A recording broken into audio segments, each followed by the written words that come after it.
আজকে আমি শুরু করতে চাচ্ছি আলোচনা প্রাচীন গ্রিক সভ্যতার একটা ঘটনা থেকে।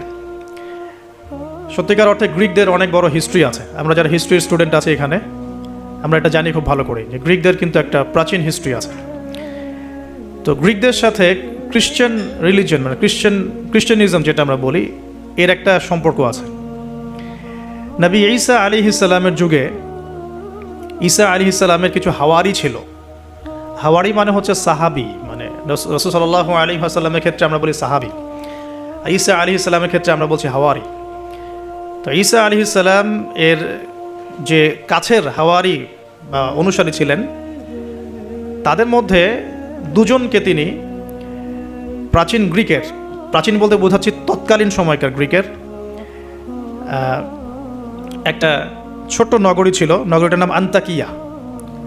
নগরীর নাম হচ্ছে আন্তাকিয়া। এটা কিন্তু এখন সিরিয়ার মধ্যে পড়েছে। আমি কালকে ম্যাপ ঘাটাঘাটি করে দেখেছিলাম, এটা সিরিয়ার মধ্যে পড়েছে আর কি, এখনকার সিরিয়ার মধ্যে। তো এই সিরিয়ার সাথে গ্রিকদের, রোমানদের এবং খ্রিস্টানিজমের একটা সম্পর্ক আছে। এমনকি যখন খালেদ বিন ওয়ালিদ রাদিয়াল্লাহু আনহু তাদের সময় যখন এই যে পারস্য এবং রোম বিজিত হয়েছিল, তখনও কিন্তু এই জায়গাগুলো মুসলিমদের করতলগত হয়েছে।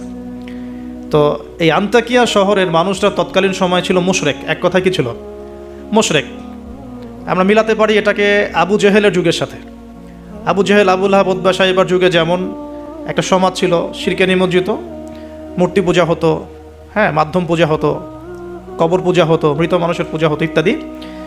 আবার যেমন আসহাবুল কাহাফের সময় দাকিয়ানুস বাদশার যে যুগটা ছিল, ওইটাও যেমন শিরকের মধ্যে ছিল।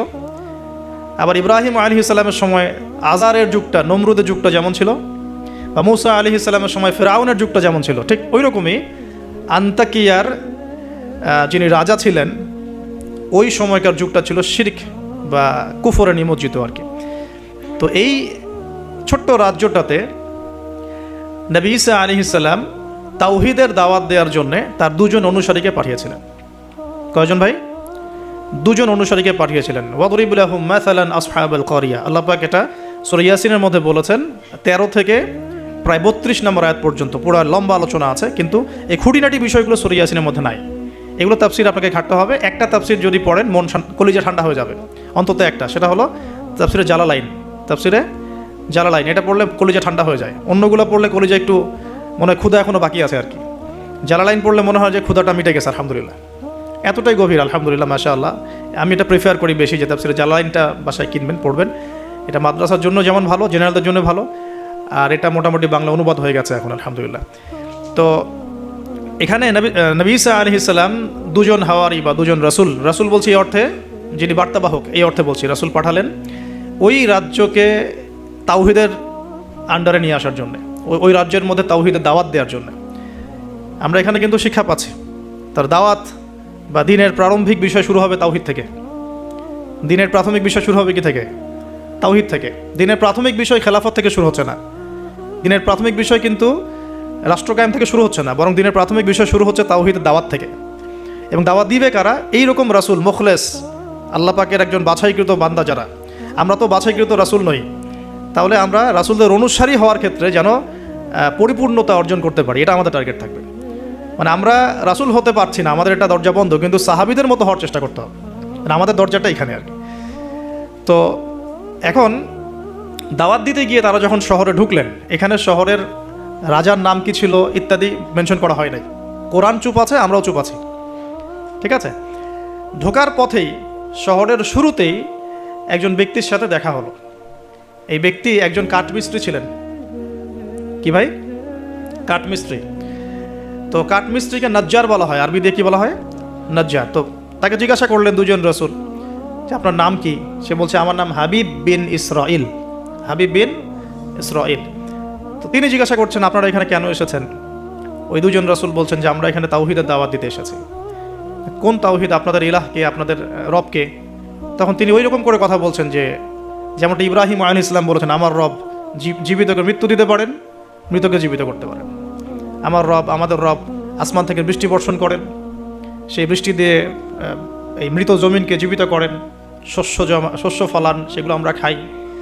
আমাদের রব সূর্যকে পূর্ব দিক থেকে ওঠান, পশ্চিম দিকে ডোবান। এরকম যত বৃত্তান্ত আল্লাহ সম্পর্কে, তাওহীদের যত কথা তাকে শোনানো হলো।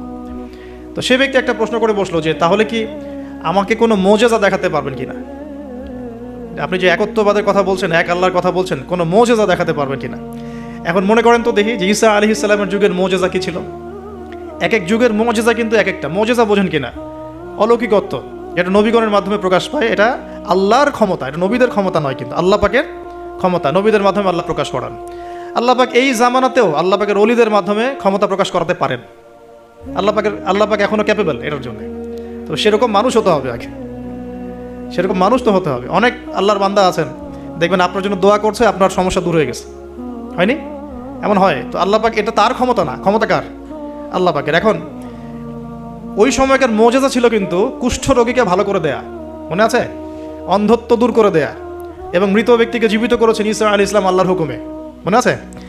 যে যুগের মোজেজা, মানে যে যুগটা যে বিষয়ে বেশি বৈচিত্র্যময় ছিল, ওই যুগে আল্লাহ পাক ওই মোজেজাই দিয়েছেন। যেমন সুলাইমান আলাইহিস সালামের সময় জিনদের খুব দাপট ছিল, বুঝছেন? তো সুলাইমান আলাইহিস সালামের সময় জিনদের দাপটটা বেশি ছিল। আল্লাহ পাক জিনদের উপর সুলাইমান আলাইহিস সালামকে কন্ট্রোল দিয়ে দিয়েছেন। ওই যে বাতাসে তার সিংহাসন ফ্লাই করতে শুরু করলো, তার আংটির মধ্যে আল্লাহ পাক ক্ষমতা দিয়ে দিলেন। জিনদেরকে যে কাজ করতে বলতো সেই কাজ জিনরা করতে বাধ্য হতো, মনে আছে ঘটনা? আচ্ছা, আবার মুসা আলাইহিস সালামের সময় জাদুবিদ্যার চর্চা হতো, জাদুবিদ্যার চর্চা। এই চর্চা কিন্তু এখনো হয়, এখনো জাদুবিদ্যার চর্চা হয়, ব্ল্যাক ম্যাজিকের চর্চা এখনো হয়। এগুলো থেকে বেঁচে থাকাটা খুব বেশি ইম্পর্টেন্ট, কারণ এগুলোতে ইফেক্টেড হয়ে গেলে অনেক সমস্যা হয়ে যায়। আমি শেষের দিকে প্রশ্নোত্তর পর্বে কিছু আয়াত বলে দেবো আপনাদেরকে ইনশাআল্লাহ। এই কোরআনের আয়াতগুলো নিয়মিত পড়বেন ইনশাআল্লাহ। তো ওই সময় আল্লাহ পাক মুসা আলাইহিস সালামকে লাঠি দিয়ে জাদুবিদ্যার বিপরীতে মোজেজা দেখিয়েছেন, মানে যখন যেটা তার বিপরীতে সেই মোজেজা, বুঝতে পারছেন? নবী সাল্লাল্লাহু আলাইহি ওয়াসাল্লামের যুগে কবি সাহিত্যের যুগ চলছে, একদম কাব্য সাহিত্য নিয়ে তারা খুব গর্ব করত। আল্লাহ পাক কোরআন নাজিল করলেন, সব সাহিত্য ধসে গেল। এটা কোরআনের মোজেজা। আবার ঈসা আলাইহিস সালামের সময় চিকিৎসা বিজ্ঞানের খুব জয় জয়কার চলছিল আর কি। চিকিৎসা শাস্ত্র নিয়ে মানুষের অনেক বেশি মানে আগ্রহ ছিল, যেটা এটা দিয়ে এটা হয়, এটা দিয়ে এটা হয়। আল্লাহ পাক তখন এমন মর্যাদা দিয়েছেন যে মৃত মানুষকে জীবিত করে দেখিয়ে দিয়েছে। তো এই দুই ব্যক্তিকে ওই নাজ্জার হাবিব বিন ইসরাইল, সে ব্যক্তি বলছে যে আমাদেরকে কোনো মর্যাদা দেখাতে পারো কিনা। এখন সে বলছে ঠিক আছে, মর্যাদা দেখাতে পারবো ইনশাআল্লাহ। আমার এই সন্তান, আমার এই ছেলে দীর্ঘদিন থেকে চোখে অসুখে ভুগছে, এক চোখ নষ্ট হয়ে যাচ্ছে, তুমি শেফা দিতে পারবে কিনা আল্লাহর হুকুমে। আল্লাহ পাকের দরবারে তারা সেজদায় পড়ে গেলেন, আল্লাহর কাছে সাহায্য চাইলেন, তার চোখে হাত বুলালেন, আলহামদুলিল্লাহ চোখ ভালো হয়ে গেল। এগুলো কিন্তু কোনো গাল গল্প নয়। এবার হাবিবে নাজ্জার, তার কিন্তু বিশ্বাস হয়ে গেল, হ্যাঁ এটা তাওহীদের ফসল, এটা তাওহীদের ফসল। এবার তিনি দেনান সাক্ষ্য দিলেন যে আশহাদু আল্লা ইলাহা ইল্লাল্লাহ ওয়া আন্না মুহাম্মাদান, তখন ছিল না, তখন ছিল কি ঈসা আব্দুল রূহুল্লাহ ওয়া আবদুহু, এরকম একটা কালিমা ছিল তখন, ঠিক আছে? তো তিনি মুসলমান হয়ে যেটা করলেন, ওই জনপদের থেকে নির্জনতা অবলম্বন করা শুরু করলেন। তিনি মুসলমান হয়ে কিন্তু জনপদের ভিতর ঢুকে পড়েন নাই, প্রথমে একটু নির্জনতা অবলম্বন করা শুরু করলেন, কারণ সমাজের সবাই কিন্তু মুশরিক। এখন ওখানে যদি আপনি সরাসরি ঢুকে যান, ঢুকায় আপনি এখন যদি জোরে জোরে তাকবীর দেওয়া শুরু করেন, তাহলে তো রিমান্ড হবে আর কি। তো তিনি নিজেকে একটু সেফ করে একা একা ইবাদত করা শুরু করলেন। এখানে আমাদের শিক্ষা আছে কিন্তু। আমি এই হাবিবে নাজ্জারের ঘটনা, ওই তৎকালীন সময়কার ওই আন্তাকিয়া শহরের শিরক, এগুলোর সাথে আপনি বর্তমান বিশ্বকে মেলাতে পারবেন। এখনকার বিশ্বের অবস্থাও কিন্তু মোটামুটি এরকমই। অনেক আলোচনা আমি আগে করেছি বিগত লেকচারগুলোতে, যে এই ওয়ার্ল্ডের প্রতিটা ডিপার্টমেন্টেই শিরক আছে, একদম এডুকেশন থেকে শুরু করে, শিক্ষা থেকে শুরু করে পলিটিক্স পর্যন্ত সবখানেই শিরক আছে। কোনো জায়গায় শিরক বাদ নাই। ইকোনমিক্সও শিরক আছে, সামাজিক কালচারে শিরক আছে, আমাদের চিন্তা দর্শনে শিরক আছে, আমাদের মিডিয়ার মধ্যে শিরক আছে, আমাদের বুদ্ধিজীবীদের মধ্যে শিরক আছে, আমাদের রাজনীতিবিদদের মধ্যে শিরক আছে, আমাদের ধর্ম নেতাদের মধ্যেও শিরক আছে কোনো কোনো জায়গায়, আছে না? আছে। যদি আপনি ভালো করে খিজিরের মতো দেখতে শেখেন, আপনি বুঝতে পারবেন এই ওয়ার্ল্ডটা শিরকের আন্ডারে আছে। তো এটা বাস্তব, সামনে মানুষ দেখবে এগুলো। এখন এই অবস্থায় হাবিবে নাজ্জার শহরে ঢুকে দাওয়াতি কাজ শুরু করেন নাই, একা একা তিনি নিজেকে তৈরি করেছেন। আগে তাসকি আধ্যাত্মিকতা অর্জন করার চেষ্টা করেছেন, ইবাদত বাড়িয়েছেন। এদিকে ওই দুজন রাসূল তারা শহরে প্রবেশ করলেন, বেশ কিছু সময় তারা মানুষকে দাওয়াত দেওয়ার চেষ্টা করলেন, কিন্তু মানুষ ইসলাম কবুল করছে না। ঠিক মক্কার অবস্থার মতোই। এই সূরাটা কোথায় নাজিল হয়েছে? মক্কায়। কোথায়? এই সূরা কিন্তু মদিনায় নাজিল হয় নাই। তাহলে এই সূরার মধ্য দিয়ে আল্লাহ পাক রাসূল সাল্লাল্লাহু আলাইহি ওয়াসাল্লামকে শিক্ষা দিচ্ছেন, সাহাবীদেরকেও শিক্ষা দিচ্ছেন। ঠিক মাক্কি পরিবেশের মতোই তৎকালীন পরিবেশটা ছিল। আর মাক্কি পরিবেশ মানে, আমি অনেকদিন আগে বলেছি, মাক্কি পরিবেশ মানে শিরক, মাক্কি পরিবেশ মানে সুদ রিবা, মাক্কি পরিবেশ মানে হচ্ছে মাদক, মাক্কি পরিবেশ মানে জেনা, ব্যভিচার, মেয়েদের মানহানি আর গোত্রীয় হানাহানি, এগুলো মক্কা। মক্কা মানে এগুলো যেটা এখনকার ওয়ার্ল্ডে চলছে। আপনি যদি ছোট ছোট সেন্সে চিন্তা করেন না, তাহলে আমাদের সোসাইটিটাও মাক্কি। ছোট সেন্সে চিন্তা করেন, এখানে শিরক দিয়ে ভর্তি, রিবা সুদ দিয়ে ভর্তি, মাদক দিয়ে ভর্তি, মেয়েদের যে জেনা, ব্যভিচার, পর্নোগ্রাফি এগুলো দিয়ে ভর্তি, আর কি গোত্রীয় হানাহানি তো আছেই। এটা এখন পলিটিক্যাল হানাহানিতে রূপ নিয়েছে। কোনো কোনো জায়গায় ধর্মীয় হানাহানি হচ্ছে, মসজিদে মসজিদে ভাগাভাগি হচ্ছে। আছে মক্কার আদর্শ কিন্তু এখনও সমাজের মধ্যে আছে। খালি দার্শনিক দৃষ্টিভঙ্গিতে দেখতে শিখুন, একটু একটু খিদিরের মতো দেখতে শিখুন। এখন দেখুন, এই দুজন রাসূল দাওয়াত দেওয়ার পর, দীর্ঘদিন দাওয়াত দেওয়ার পরে যখন মানুষ ইসলাম কবুল করছে না, তখন তারা প্রকাশ্যে মানে আল্লাহু আকবার, তাকবীর এটা দেওয়া শুরু করেছিল। যখনই বের হতেন তার তাকবীর দিতেন, আল্লাহু আকবার, আল্লাহু আকবার, আল্লাহু আকবার, লা ইলাহা ইল্লাল্লাহ, লা ইলাহা ইল্লাল্লাহ, এভাবে প্রকাশ্য দাওয়াত দেওয়া শুরু করলেন। ঠিক আব্দুল্লাহ বিন মাসউদ রাদিয়াল্লাহু আনহুর মতো। নবী সাল্লাল্লাহু আলাইহি ওয়াসাল্লাম একদিন বললেন যে, কে আছো কুরাইশদেরকে কোরআন শোনাতে পারো? তারা তো কোরআন শুনতেই চায় না, কোরআন বললেই কানে আঙ্গুল ঢুকায় দেয়। হ্যাঁ, কোরআন বললেই তারা কাপড় দিয়ে মাথা আবৃত করে, এগুলো কোরআনে আছে কিন্তু। তখন আব্দুল্লাহ বিন মাসউদ, সুবহানাল্লাহ, রুয়াইয়াল গানাম বলা হতো তাকে।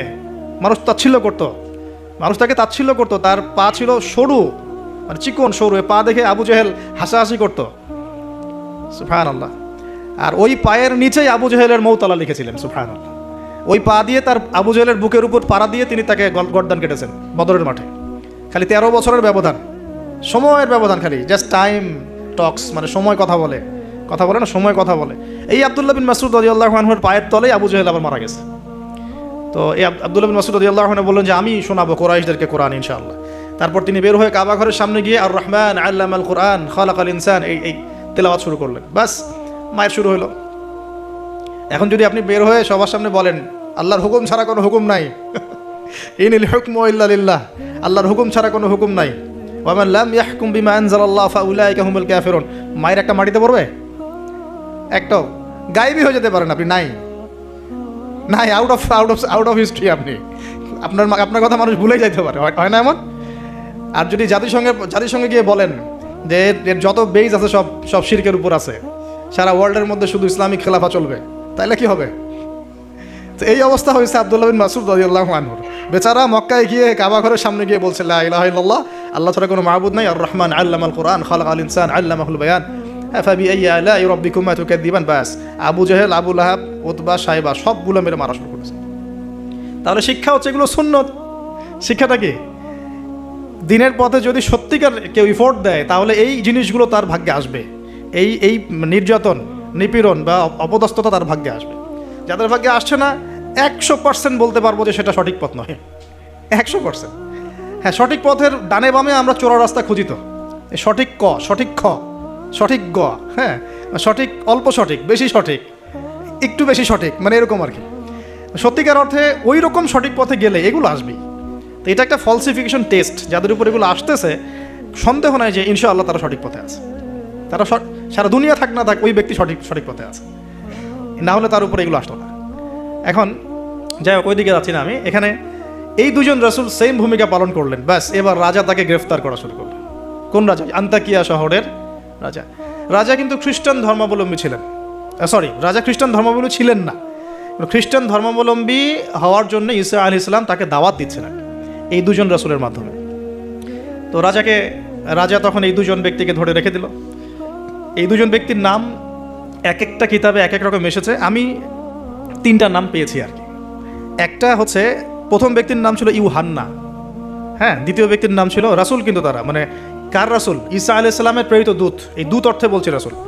একজনের নাম ছিল বাউলাস, একজনের নাম হচ্ছে ইউহান্না, একজনের নাম কি ছিল? বাউলাস। আর অন্য একটা বর্ণনা আসছে যে একজনের নাম ছিল সাদেক, আর একজনের নাম ছিল মাসদুক। একজনের নাম সাদেক, একজনের নাম মাসদুক। আচ্ছা, এই দুজন এখন গ্রেফতার। তো এবার তাদেরকে রেখে দেওয়া হয়েছে। ঈসা আলাইহিস সালাম আরও একজন ব্যক্তিকে তাদের সাহায্যের জন্য পাঠালেন। এটাই হলো কোরআনের এই আয়াতটা, যে ওয়াদরিব লাহুম মাসালান আসহাবাল ক্বরিয়া ইয জাআহাল মুরসালুন ইয আরসালনা ইলাইহিম ইসনাইন ফাকাযযাবুহুমা ফাআজ্জাজনা বিসালিস। যখন তাদের দুইজনকে অস্বীকার করা হলো, আমি আরও একজনকে পাঠালাম। এই আরও একজনের নাম হচ্ছে আপনার শামউন। কি নাম? শামউন। এই শামউন ছিল খুবই বিচক্ষণ। এখান থেকে আমাদের শিক্ষা আছে একটা, যারা দাওয়াতি কাজ করতে চান, দিন নিয়ে চলতে চান, দিন প্রচার করতে চান, বা দিন নিয়ে বড় স্বপ্ন দেখেন, এই শামউনের মধ্যে শিক্ষা আছে। কীরকম শিক্ষা? এই শামউন গিয়ে সরাসরি তাদেরকে বললো না যে আমি ওদের দুজনকে বাঁচাতে আসছি, বরং শামউন নিজের পরিচয় গোপন করে ফেলছে। শামউন নিজের পরিচয় গোপন করে সে অর্ডিনারি মানুষের রূপে সমাজে মেলামেশা শুরু করলো। সে মোটামুটি একটা ছদ্মবেশ ধারণ করেছে আর কি, এবং আস্তে আস্তে আস্তে আস্তে রাজার ঘনিষ্ঠ মানুষদের সাথে তার একটা সম্পর্ক তৈরি হয়েছে। এমনও বহু মানুষ কিন্তু এখন সমাজের মধ্যে আছে না, সরাসরি ইমান জানান দিতে পারে না কিন্তু ভিতরে ভিতরে ইসলামকে সমর্থন করে, আছে না? আমাদের প্রতিটা ডিপার্টমেন্টে এমন ভাই বোন আছে কিন্তু যারা ইসলামকে মন থেকে সাপোর্ট করে, কিন্তু হয়তো চাকরির ভয়, এইটার ভয় মানে এক্সপোজ করতে পারে না। তো প্রথমত সে সেভাবে নিজেকে গুটিয়ে নিল। এক পর্যায়ে রাজার কাছে তার নাম ছড়িয়ে পড়লো। সে একদিকে তাদের সাথে মেশে, আরেকদিকে সে আল্লাহর কাছে দোয়া করে, নামাজ পড়ে, সেজদা করে। সে কিন্তু একজন আধ্যাত্মিক গুণে গুণান্বিত মানুষ। এক পর্যায়ে রাজার দৃষ্টি আকর্ষিত হলো তার প্রতি। ওই যে ইউসুফ আলাইহিস সালামের প্রতি রাজার দৃষ্টি আকর্ষিত হয়েছিল না? স্বপ্নের ব্যাখ্যা কেউ দিতে পারে না, ইউসুফ দিয়ে দিলেন, 7 বছর দুর্ভিক্ষ হবে, ওকে আমার কাছে নিয়ে আসো, ওকে আমার কাছে নিয়ে আসো, আমি তাকে আমার নিকটস্থ কাছের মানুষ বানিয়ে দিব। তো রাজা বা শাসক যদি সৎ হন, মনের মধ্যে যদি সততা থাকে না, তিনি খুঁজে বের করতে পারবেন কার দ্বারা আসলে জাতির খেদমত হওয়া সম্ভব। এটা দায়িত্ব তাদের খুঁজে বের করা যে কোন কোন মানুষদেরকে কাছে নিয়ে আসলে দেশের বা জাতির খেদমত হবে। এই সৎ সাহস তো সবাই দেখাতে পারে না। এখন এই ব্যক্তি, এই রাজা মোটামুটি এদিক থেকে বিচক্ষণ ছিল। সে এই শামউনকে কাছাকাছি নিয়ে আসলো, নিয়ে এসে বললো যে তোমার সব কথাবার্তা আমার কাছে খুব ভালো মনে হয়, তোমার জ্ঞানতাত্ত্বিক কথাবার্তাগুলো তুমি বলো, এগুলো খুব ভালো মনে হয়, তো তুমি আমার কি উপকার করতে পারো? তো শামউন বলছে যে আমি শুনেছি যে আপনার জেলখানায় 2জন ব্যক্তি আছে। কোন 2জন? আগে 2জন গ্রেপ্তার হয়। তো তাদের ব্যাপারে আপনার কি মন্তব্য? আমার মন্তব্য, আমি আসলে ভাবার সময় পাইনি তাদেরকে নিয়ে, রাজা খুব ব্যস্ত ছিল। তাকে আমার কাছে নিয়ে আসেন, আমি কিছু কথা বলতে চাই তাদের সাথে। শামউনের কথা শুনে রাজা নিয়ে আসলেন তাদের 2জনকে। এবার শামউন কৌশলে এই 2 ব্যক্তির মাধ্যমে রাজাকে দাওয়াত দিচ্ছে। শামউন এদেরকে বলছে যে তোমরা কোন আল্লাহর ইবাদত করো, কোন আল্লাহর কথা বলছো? আমাদের এখানে তো এমন কোনো আল্লাহ নাই। তখন তারা আবার ব্যাখ্যা দিচ্ছে, আমরা সেই আল্লাহর কথা বলি যে আল্লাহ ছাড়া কোনো ইলাহ নাই, যিনি আসমান থেকে বৃষ্টি বর্ষণ করেন, যিনি মৃতকে জীবিত করেন, ইত্যাদি ইত্যাদি। তাওহীদের সব কথা তারা বলা শুরু করলেন, এবং রাজা কিন্তু শুনছে। শোনার মাধ্যমকে শামউন নিজে। তাহলে এখানে আমাদের শিক্ষা আছে না? তা আপনারা একটু ইসলামের পথে আসলেই সমাজ থেকে ডিসকানেক্টেড হতে চান কেন? সমাজের মধ্যেই থাকতে হবে, সমাজের মধ্যে থেকেই আপনি সমাজের ভিতরে ইসলাম ছড়িয়ে দিবেন ইনশাআল্লাহ। ঠিক আছে? ইনশাআল্লাহ একদিন সমাজ পরিবর্তন হবে। আমরা যদি সমাজ থেকে ডিসকানেক্টেড হয়ে যাই তাহলে তো সমাজ নষ্ট হয়ে যাবে। তো দেখুন, অনেক যুবক ছেলে আমাদেরকে বলে, ভাইয়া নামাজ পড়তাম না, এখন নামাজ পড়ি, এখন বিসিএস পরীক্ষা দিব না ভাবছি। কেন দিবেন না? ওর সাথে কী সম্পর্ক? ওর সাথে কী শত্রুতা? আপনি আরও বড় বড় পোস্টে যান, মানুষকে তাওহীদে দাওয়াত দেন, তাওহীদ প্রতিষ্ঠার চেষ্টা করেন, আল্লাহ হেফাজত করুন, আল্লাহ তৌফিক দান করুন। এখন এই শামউনের থ্রু দিয়ে এই 2 ব্যক্তি রাজাকে দাওয়াত দিলেন, মাশাআল্লাহ। এবার রাজা জিজ্ঞাসা করছে যে কোনো মুজিজা আছে নাকি, কোনো অলৌকিকত্ব দেখাতে পারবে? আমরা যে আল্লাহর ইবাদত করি, মাঝে মাঝে কিন্তু জিনের উপাসনা করলে কিছু অলৌকিকত্ব দেখা যায়। অলৌকিকত্ব না, মানে ভেলকিবাজি দেখানো যায় আর কি। দেখবেন জিনতাত্ত্বিক যারা চর্চা করে দেখবেন ভেলকি দেখায় মানুষকে। আপনি কোনো কবিরাজের কাছে গিয়েছেন, আপনাকে বলে দিবে যে 2 বছর আগে তুই এটা করছিলি না, এরকম কিন্তু বলে দেবে। আপনাকে ধাক্কা লাগলো যে হ্যাঁ তাই তো, আমার তেমন হয়েছে। আসলে ও যে জিনের উপাসনা করে, ওই জিন আপনার যে কারিন আছে এর সাথে কানেকশন ফিক্স করে আর কি। কারণ আপনার জিন ফিউচার জানে না, কিন্তু আপনার জিন তো আপনার হিস্ট্রি জানে। আপনার জিন আপনার হিস্ট্রি জানে। তো তখন আপনার কাছে মনে হলো হ্যাঁ তাই তো, আমি তো অমুক দিন অমুক মেয়ের জন্য দাঁড়াইছিলাম ওইখানে। আচ্ছা ঠিক আছে। এখন সে বলল যে হ্যাঁ আমরা মৌজুদা দেখাবো ইনশাআল্লাহ। কি মৌজুদা? 7 দিন আগে একটা বাচ্চা ওই রাজ দরবারে মারা গেছে। কয়দিন আগে? দাফন হয়নি এখনো, 7 দিন আগে মারা গেছে, লাশ সংস্কার হয়নি, লাশের অবস্থাও ভালো না।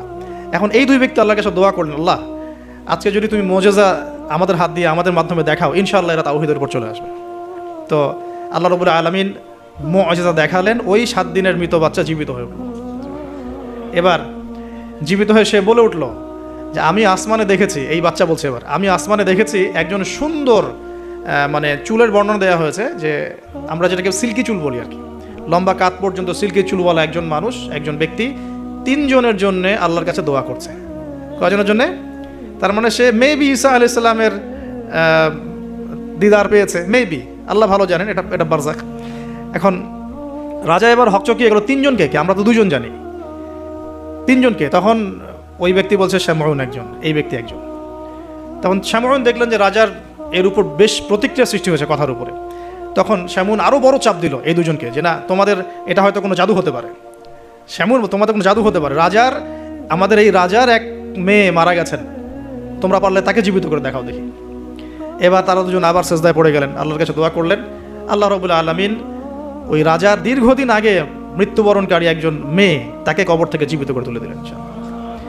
এই মেয়ে একই কথা বলছে যে আমরা দেখেছি এই তিনজনের জন্য একজন ব্যক্তি আল্লাহর কাছে দোয়া করছে।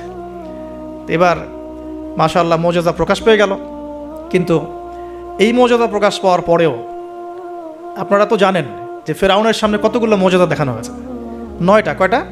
9টা, একবারে 9টা না, কিন্তু ব্যাক টু ব্যাক বছর বছর 9টা। তারপরে কি ফেরাউন ঈমান আনছে? আবু জাহেলের সামনে কতগুলো মুজিজা আসছে, সে কি ঈমান আনছে? যার সামনে কি ইব্রাহিম আলাইহিস সালামের মতো মানুষ থাকা সত্ত্বেও সে কি ঈমান আনছে? এরকম বহু মানুষ পৃথিবী থেকে চলে গেছে যাদের সামনে অগণিত মুজিজা আসার পরেও ঈমান নিয়ে আসে না। আবার অনেক মানুষ এক দোয়ার বরকতে ঈমান নিয়ে চলে আসছে। খালিদ বিন ওয়ালিদের কথা শুনুন। খালিদ বিন ওয়ালিদ রাদিয়াল্লাহু আনহু উহুদে যুদ্ধ করেছেন ইসলামের এগেনস্টে। যখন নবী সাল্লাল্লাহু আলাইহি ওয়াসাল্লাম বিদায় হজের আগে যখন তিনি ওমরা করেছেন, বিদায়ের ওমরা হজটা কাজা করেছেন, ওই সময় তিনি এসে শুধু একটা চিরকুট লিখে দিয়েছিলেন যে যদি খালিদ মুসলমান হতো তাহলে তার জন্য কতই না ভালো হতো। নবীজি এটাও বলেননি খালিদ আসো ইসলাম কবুল করো, তোমার আগের সব গুনাহ মাফ হয়ে যাবে, এটা এতটুকু বলে নাই। নবীজি বলেছেন, খালি চিরকুটে লিখে দিয়েছেন যে যদি খালিদ ইসলাম কবুল করতো তাহলে কতই না ভালো হতো। এই একটা কথাই তার মনে এমন দাগ কেটেছে, তিনি নিজে গিয়ে মদিনা ইসলাম কবুল করে আসছেন। আর তারপরে তো জানেন তার হাতে ইসলামের কতগুলো বিজয় হয়েছে, প্রায় 80 থেকে 100টা ব্যাটেল তিনি লড়ছেন ইসলামের জন্য, এবং কোনো ব্যাটেলেই তিনি কিন্তু পরাজিত হন নাই। তাকে বলা হয় সাইফুল্লাহ, আল্লাহর তরবারি। এখানে একটা কথা বলি, এই মানুষকেও শয়তান ওয়াসওয়াসা দিত। এই খালিদ বিন ওয়ালিদ রাদিয়াল্লাহু আনহুকেও এই যে বললাম না, চোখ লাগা, বদনজর, ওয়াসওয়াসা, এই সমস্যা হতো। এই সমস্যাগুলো আমাদেরও হয়, হ্যাঁ, এবং এই অনলাইনের মাধ্যমে এটা বেশি হয়। তখন তিনি এসে নবীজিকে বলছিলেন যে আমাকে একটা দোয়া শিখায় দেন ইয়া রাসূলুল্লাহ। তিনি কিন্তু বীর বিক্রম, একজন সাহসী বীর সাহাবী। নবী সাল্লাল্লাহু আলাইহি ওয়াসাল্লাম তাকে দোয়া শিখিয়ে দিয়েছেন যে আউযু বিকালিমাতিল্লাহি তাম্মা মিন কুল্লি শাইতানি ওয়া হাম্মা ওয়া মিন কুল্লি আইনিন লাম্মা। একটা জায়গা আছে আউযু বিকালিমাতিল্লাহি তাম্মাতি মিন গদাবিহি ওয়া ইকাবিহি ওয়া শাররি ইবাদিহি ওয়া মিন হামাজাতি শায়াতিন ওয়া আন ইয়াহদুরুন। দেখেন কোথা থেকে কোথায় আসলাম। এখন মুজিজা দেখার পরেও তো বহু রাষ্ট্রপ্রধান ইসলাম কবুল করেছে। এখনও তো আপনার সামনে আমার সামনে মুজিজা পড়ে আছে। কি মুজিজা? কোরআন। কেউ কোরআন নিয়ে একটা ভুল প্রমাণ করুক, একটা বিধান প্রমাণ করুক যে মানবতা বিরোধী বা এটা এই যুগে চলে না, ওই যুগে চলতো, এর মধ্যে এক জাররা পরিমাণ ভুল কেউ বের করতে পারে কিনা দেখুক। তারপরেও তো মানুষ কোরআন মেনে চলছে না। ব্যাপারটা এরকম হচ্ছে না? এখন রাজার সামনে অনেকগুলো মুজিজা দেখানো হয়েছে ঠিকই, কিন্তু রাজা তাদেরকে কবুল করে নাই। ফিনিশিং হলো এটা। এবার এই তিনজনকে শাস্তি দেওয়া হবে। শামউনের আসল রূপ তো প্রকাশ পেয়ে গেছে। এবার শামউনের কি আসল রূপ প্রকাশ পেয়ে গেছে। এবার তিনজনকে শাস্তি দেওয়ার প্ল্যান করা হয়েছে। তখন তারা আল্লাহর কাছে দোয়া করলেন যে আল্লাহ আমাদেরকে এই জালেমের জুলুম থেকে আল্লাহ হেফাজত করো। তো তাদেরকে আটকে রাখা হয়েছে, পাথর নিক্ষেপ করে হত্যা করা হবে, এটা হচ্ছে রায় ওদের। ওই সময়কার রায়গুলো এমন ছিল, রজম করে হত্যা করা হবে, বা বড় বড় কিছু গাভী ছিল ওদের, সোনার দিয়ে তৈরি বা পিতল দিয়ে তৈরি, এর ভিতরে মানুষকে ঢুকিয়ে নিজ দিয়ে আগুন জ্বালিয়ে দেওয়া হতো। চিন্তা করতে পারেন। তারপরে শুলদণ্ড ছিল, পিছনের রাস্তা দিয়ে লোহা আছে না, পেঁচানো লোহা বাকিয়ে ঢুকে মাথার মগজ দিয়ে বের করে দেওয়া হতো। এগুলো ছিল শুলদণ্ড। একজন সাহাবী খুবাইব রাদিয়াল্লাহু আনহুকে এইভাবে দণ্ড দিয়ে হত্যা করা হয়েছে। নাউযুবিল্লাহ, সুবহানাল্লাহ। আল্লাহ পাক তাকে জান্নাতের শীর্ষ মর্যাদা দান করুন, দোয়া করি। তো এবং তিনি ওই যে বলেছিলেন ইন্তেকালের আগে, লাস্তু উবালি হিনা উকতালু মুসলিমান আলা আই জামবিন কানা লিল্লাহি মাসরাই। ওনাকে বলা হচ্ছিল যে তোমার জায়গায় মুহাম্মদ সাল্লাল্লাহু আলাইহি ওয়াসাল্লামের যদি নখ কেটে ফেলি তুমি কি মুক্তি নিবা? তো তখন তিনি বলেছিলেন যে লাস্তু উবালি হিনা উকতালু মুসলিমান, আমি কোনো পরোয়াই করি না যখন আমাকে মুসলমান রূপে শহীদ করা হচ্ছে। আলা আই জামবিন কানা লিল্লাহি মাসরাই, আমাকে যেদিকেই পাশ ফেরানো হোক না কেন সেটা আল্লাহর জন্যই। ওয়া যালিকা লিল্লাহি ওয়া ইয়াশা, তিনি এমন একজন ইলাহ যিনি চাইলে ইউবারিকা আলা ফি কুল্লি শিলউইন মুমাজ্জা, তিনি আমার প্রত্যেকটা গোস্তের টুকরায় হাড্ডিতে বরকত দিতে পারেন। তো এই সাহাবীর ইন্তেকালের খবর মদিনায় পৌঁছে যায়। এটা পড়ে নিয়েন, এটা রাজির ঘটনার মধ্যে পাবেন। সিরাত অবশ্যই পড়বেন, আর আমার জন্য দোয়া করবেন যে আমি চেষ্টা করছি আগামী বইমেলা আসার আগেই সিরাতের উপর একটা অনবদ্য কিতাব লেখার জন্য। আল্লাহ পাক তৌফিক দান করুন। সমস্ত সিরাতের বইগুলোকে একত্রিত করে, এবং আমার টুকটাক কিছু গবেষণা আছে ভাঙাচুরা, সহজ সাধ্যভাবে যাতে ইয়াং জেনারেশন খুব সহজে বুঝতে পারেন সিরাটাকে, একটা মোটামুটি 500-1000 পৃষ্ঠা একটা বই আসবে ইনশাআল্লাহ। আল্লাহ পাক তৌফিক দান করে নেবেন। তো অনেকে অনেক টপিকের কথা বলেছিলেন আমাকে যে এটা নিয়ে লিখেন, এটা নিয়ে লিখেন, ভাই এটা নিয়ে লিখেন, ভাই আখিরুজ্জামান নিয়ে লিখেন। ঠিক আছে, তো আমি বললাম যে না, আগে রাসূল সাল্লাল্লাহু আলাইহি ওয়াসাল্লামের বরকত দিয়ে শুরু হবে ইনশাআল্লাহ। আল্লাহ নবীর বরকত যার কপালে নসিব হবে ইনশাআল্লাহ তার ফিউচারটা ভালো হবে। তো আল্লাহ পাক আমাদেরকে সহজ করুন, তৌফিক দান করুন। এখন এখানে এই তিনজনকে আটকে রাখার পর যেটা বলছিলাম, এবার তাদেরকে পাথর নিক্ষেপ করে হত্যা করার কথা বলা হয়েছে। আর তারা এখানে আল্লাহর কাছে দোয়া করছেন। এর ফলশ্রুতিতে ওই রাজ্যের মধ্যে দেন দুর্ভিক্ষ শুরু হয়ে গেল। কি হলো ভাই? একদম দুর্ভিক্ষ। ওয়ার্ল্ড কি আসতেছে দুর্ভিক্ষের দিকে? আসতেছে, সবর করেন। তো এখন আমি একটা লেকচারে বলেছিলাম যে এই ইকোনমিক স্যাংশন বা ইকোনমিক ইনফ্লুয়েশন যেগুলো হয়, এগুলো থেকে বাঁচার জন্য সূরা ইউসুফের মধ্যে একটা হেদায়েত আছে। ওই সূরা ইউসুফ আলাইহিস সালামের 7 বছর মেয়াদি যে পরিকল্পনা, ওই পরিকল্পনা যদি কেউ বাস্তবায়ন করে, কোনো রাষ্ট্রে দুর্ভিক্ষ হবে না ইনশাআল্লাহ। যদি হয়ও, আল্লাহর হুকুমে যদি হয়ও, ইনশাআল্লাহ জনগণ না খেয়ে মরবে না। ওই 7 বছরের মেগা পরিকল্পনা কি, সেটা একটু সূরা ইউসুফ ঘাটে দেখেন। তার মূল জিনিসটাই হচ্ছে অপচয় নষ্ট করা, অপচয়টাকে রোধ করা। অপচয় নষ্ট করা না, মানে অপচয়কে রোধ করা, সমস্ত রকম অনিয়ম বন্ধ করা, এবং ফিউচারের জন্যে খাবার এবং সম্পদগুলো সঞ্চয় করতে থাকা। যেমন আমরা কিন্তু অনেক অপচয় করি, খাবার নষ্ট করি, গ্যাস নষ্ট করি, তেল নষ্ট করি, নষ্ট করি, কিন্তু আবার প্রয়োজনের চেয়ে বেশি ব্যবহার করি। আবার দেখা যায় যে অনেক প্রকল্প হাতে নিচ্ছি কিন্তু পুরোপুরি বাস্তবায়িত হচ্ছে না, দুর্নীতি হচ্ছে, ইত্যাদি ইত্যাদি।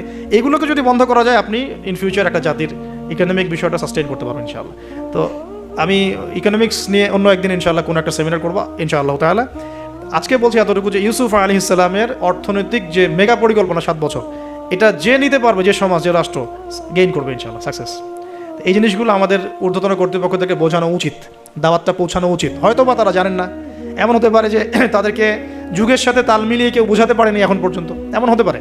এই জন্য আমরা সবার প্রতি আমভাবে দাওয়াতের নসিহত করব, কারোর প্রতি আমরা কোনো শত্রুতা পোষণ করতে যাব না। কারণ আমাদের সমাজের মানুষগুলো কিন্তু আমাদেরই ভাই, আমাদেরই বোন, আমরাই। তো হয়তো কেউ হেদায়েত পেয়েছে, কেউ পায় নাই, কেউ বুঝে আসছে, কেউ আসে নাই, ইত্যাদি। এখন এই মানুষগুলো দোয়া করছেন 3 জন, এইভাবে বলছি, ইউহান্না, বাউলাস এবং শামাউন। হ্যাঁ, অথবা অন্য বর্ণনা আসছে সাদেক, মাসদুক এবং শামাউন। তারা দোয়া করছেন, এদিকে দুর্ভিক্ষ চলছে। এখন জনগণ তাকে বলা শুরু করলো যে ইন্না তাতায়্যারুনা বিকুম, তোমাদেরকে আমরা এখন অশুভ মনে করা শুরু করেছি, তোমাদেরকে আমরা অশুভ, অলক্ষণ মনে করছি। সূরা ইয়াসিন পড়ে দেখেন, আমরা তোমাদেরকে অলক্ষ্য বলি না, কুলক্ষণ, অলক্ষণে, এরকম কথা বলি না, তোমাদেরকে আমরা এখন অলক্ষণে মনে করছি। যদি তোমরা তোমাদের এই দাওয়াত বন্ধ না করো, আমরা তোমাদেরকে রজম করে হত্যা করো। এবার রজমের প্রিপারেশন নেওয়া হচ্ছে। এবার সেই ঘটনা, ওয়াজা মিন আকসাল মাদিনাতি রাজুলুন ইয়াসআ। এবার ওই মদিনা মানে কিন্তু নগর, মদিনা মানে একটা শহর। মদিনা মানে ওই শহরের দূরবর্তী একটা জায়গা থেকে, দূরবর্তী জায়গা মানে কোনটা, ঢোকার এন্ট্রেন্সটা, ওই যে হাবিবে নাজ্জার, মনে আছে? ওয়াজা মিন আকসাল মাদিনাতি রাজুলুন ইয়াসআ, একজন ব্যক্তি দৌড়ে আসলো। ইয়াসআ মানে দৌড়ে আসলো। ইয়াসআ ক্বালা ইয়া কওমি ইত্তাবিউল মুরসালিন, দৌড়ে এসে তখন তার ওই ব্যক্তি কওমকে বলছে, হে আমার কওম, এই রাসূলদের অনুসরণ করো। সুবহানাল্লাহ। কোন ব্যক্তি এটা? তাহলে এখানে আমাদের যারা সাধারণ মুসলিম আছে, আমাদের শিক্ষা আছে নাকি? হাবিবে নাজ্জার কত বড় একটা সাহসিকতার পরিচয় দিল এখানে, দেখেন। সে দৌড়ে এসে যখন শুনতে পারলো যে ওই রাসূলদেরকে হত্যা করার প্রিপারেশন নেওয়া হয়েছে, দৌড়ে এসে কওমকে বলছে, হে আমার পুরো কওম, তোমরা রাসূলকে অনুসরণ করো। ইত্তাবিউ মান লা ইয়াসআলুকুম আজরান ওয়া হুম মুহতাদুন, তোমরা সেই রাসূলদের অনুসরণ করো যারা তোমাদের কাছে কোনো প্রতিদান চাচ্ছে না এবং তারা হেদায়েত প্রাপ্ত আছে। সুবহানাল্লাহ। ওয়া মা লিয়া লা আ'বুদুল্লাযী ফাতারানি ওয়া ইলাইহি তুরজাউন। তাকে এবার এই হাবিবে নাজ্জারকে ধরা হয়েছে, তুইও আর এই গ্রুপে আছিস, তাহলে ওকেও ধরে মানে মারার প্রিপারেশন নেওয়া হয়েছে, এবং তার রজমটা আগে করা হয়েছে আর কি। এই তাফসীর বলছে যে এই রজমটা আগে করা হয়েছে। শেষ পর্যন্ত এই রাসূলদেরকে হত্যা করা হয়েছে কিনা এটা আমি স্পষ্ট করে পাইনি, কিন্তু এই হাবিবে নাজ্জারকে যে হত্যা করা হয়েছে এটা স্পষ্ট করে পেয়েছে, একদম স্পষ্ট করে জালালাইনে আসছে এই জিনিসটা।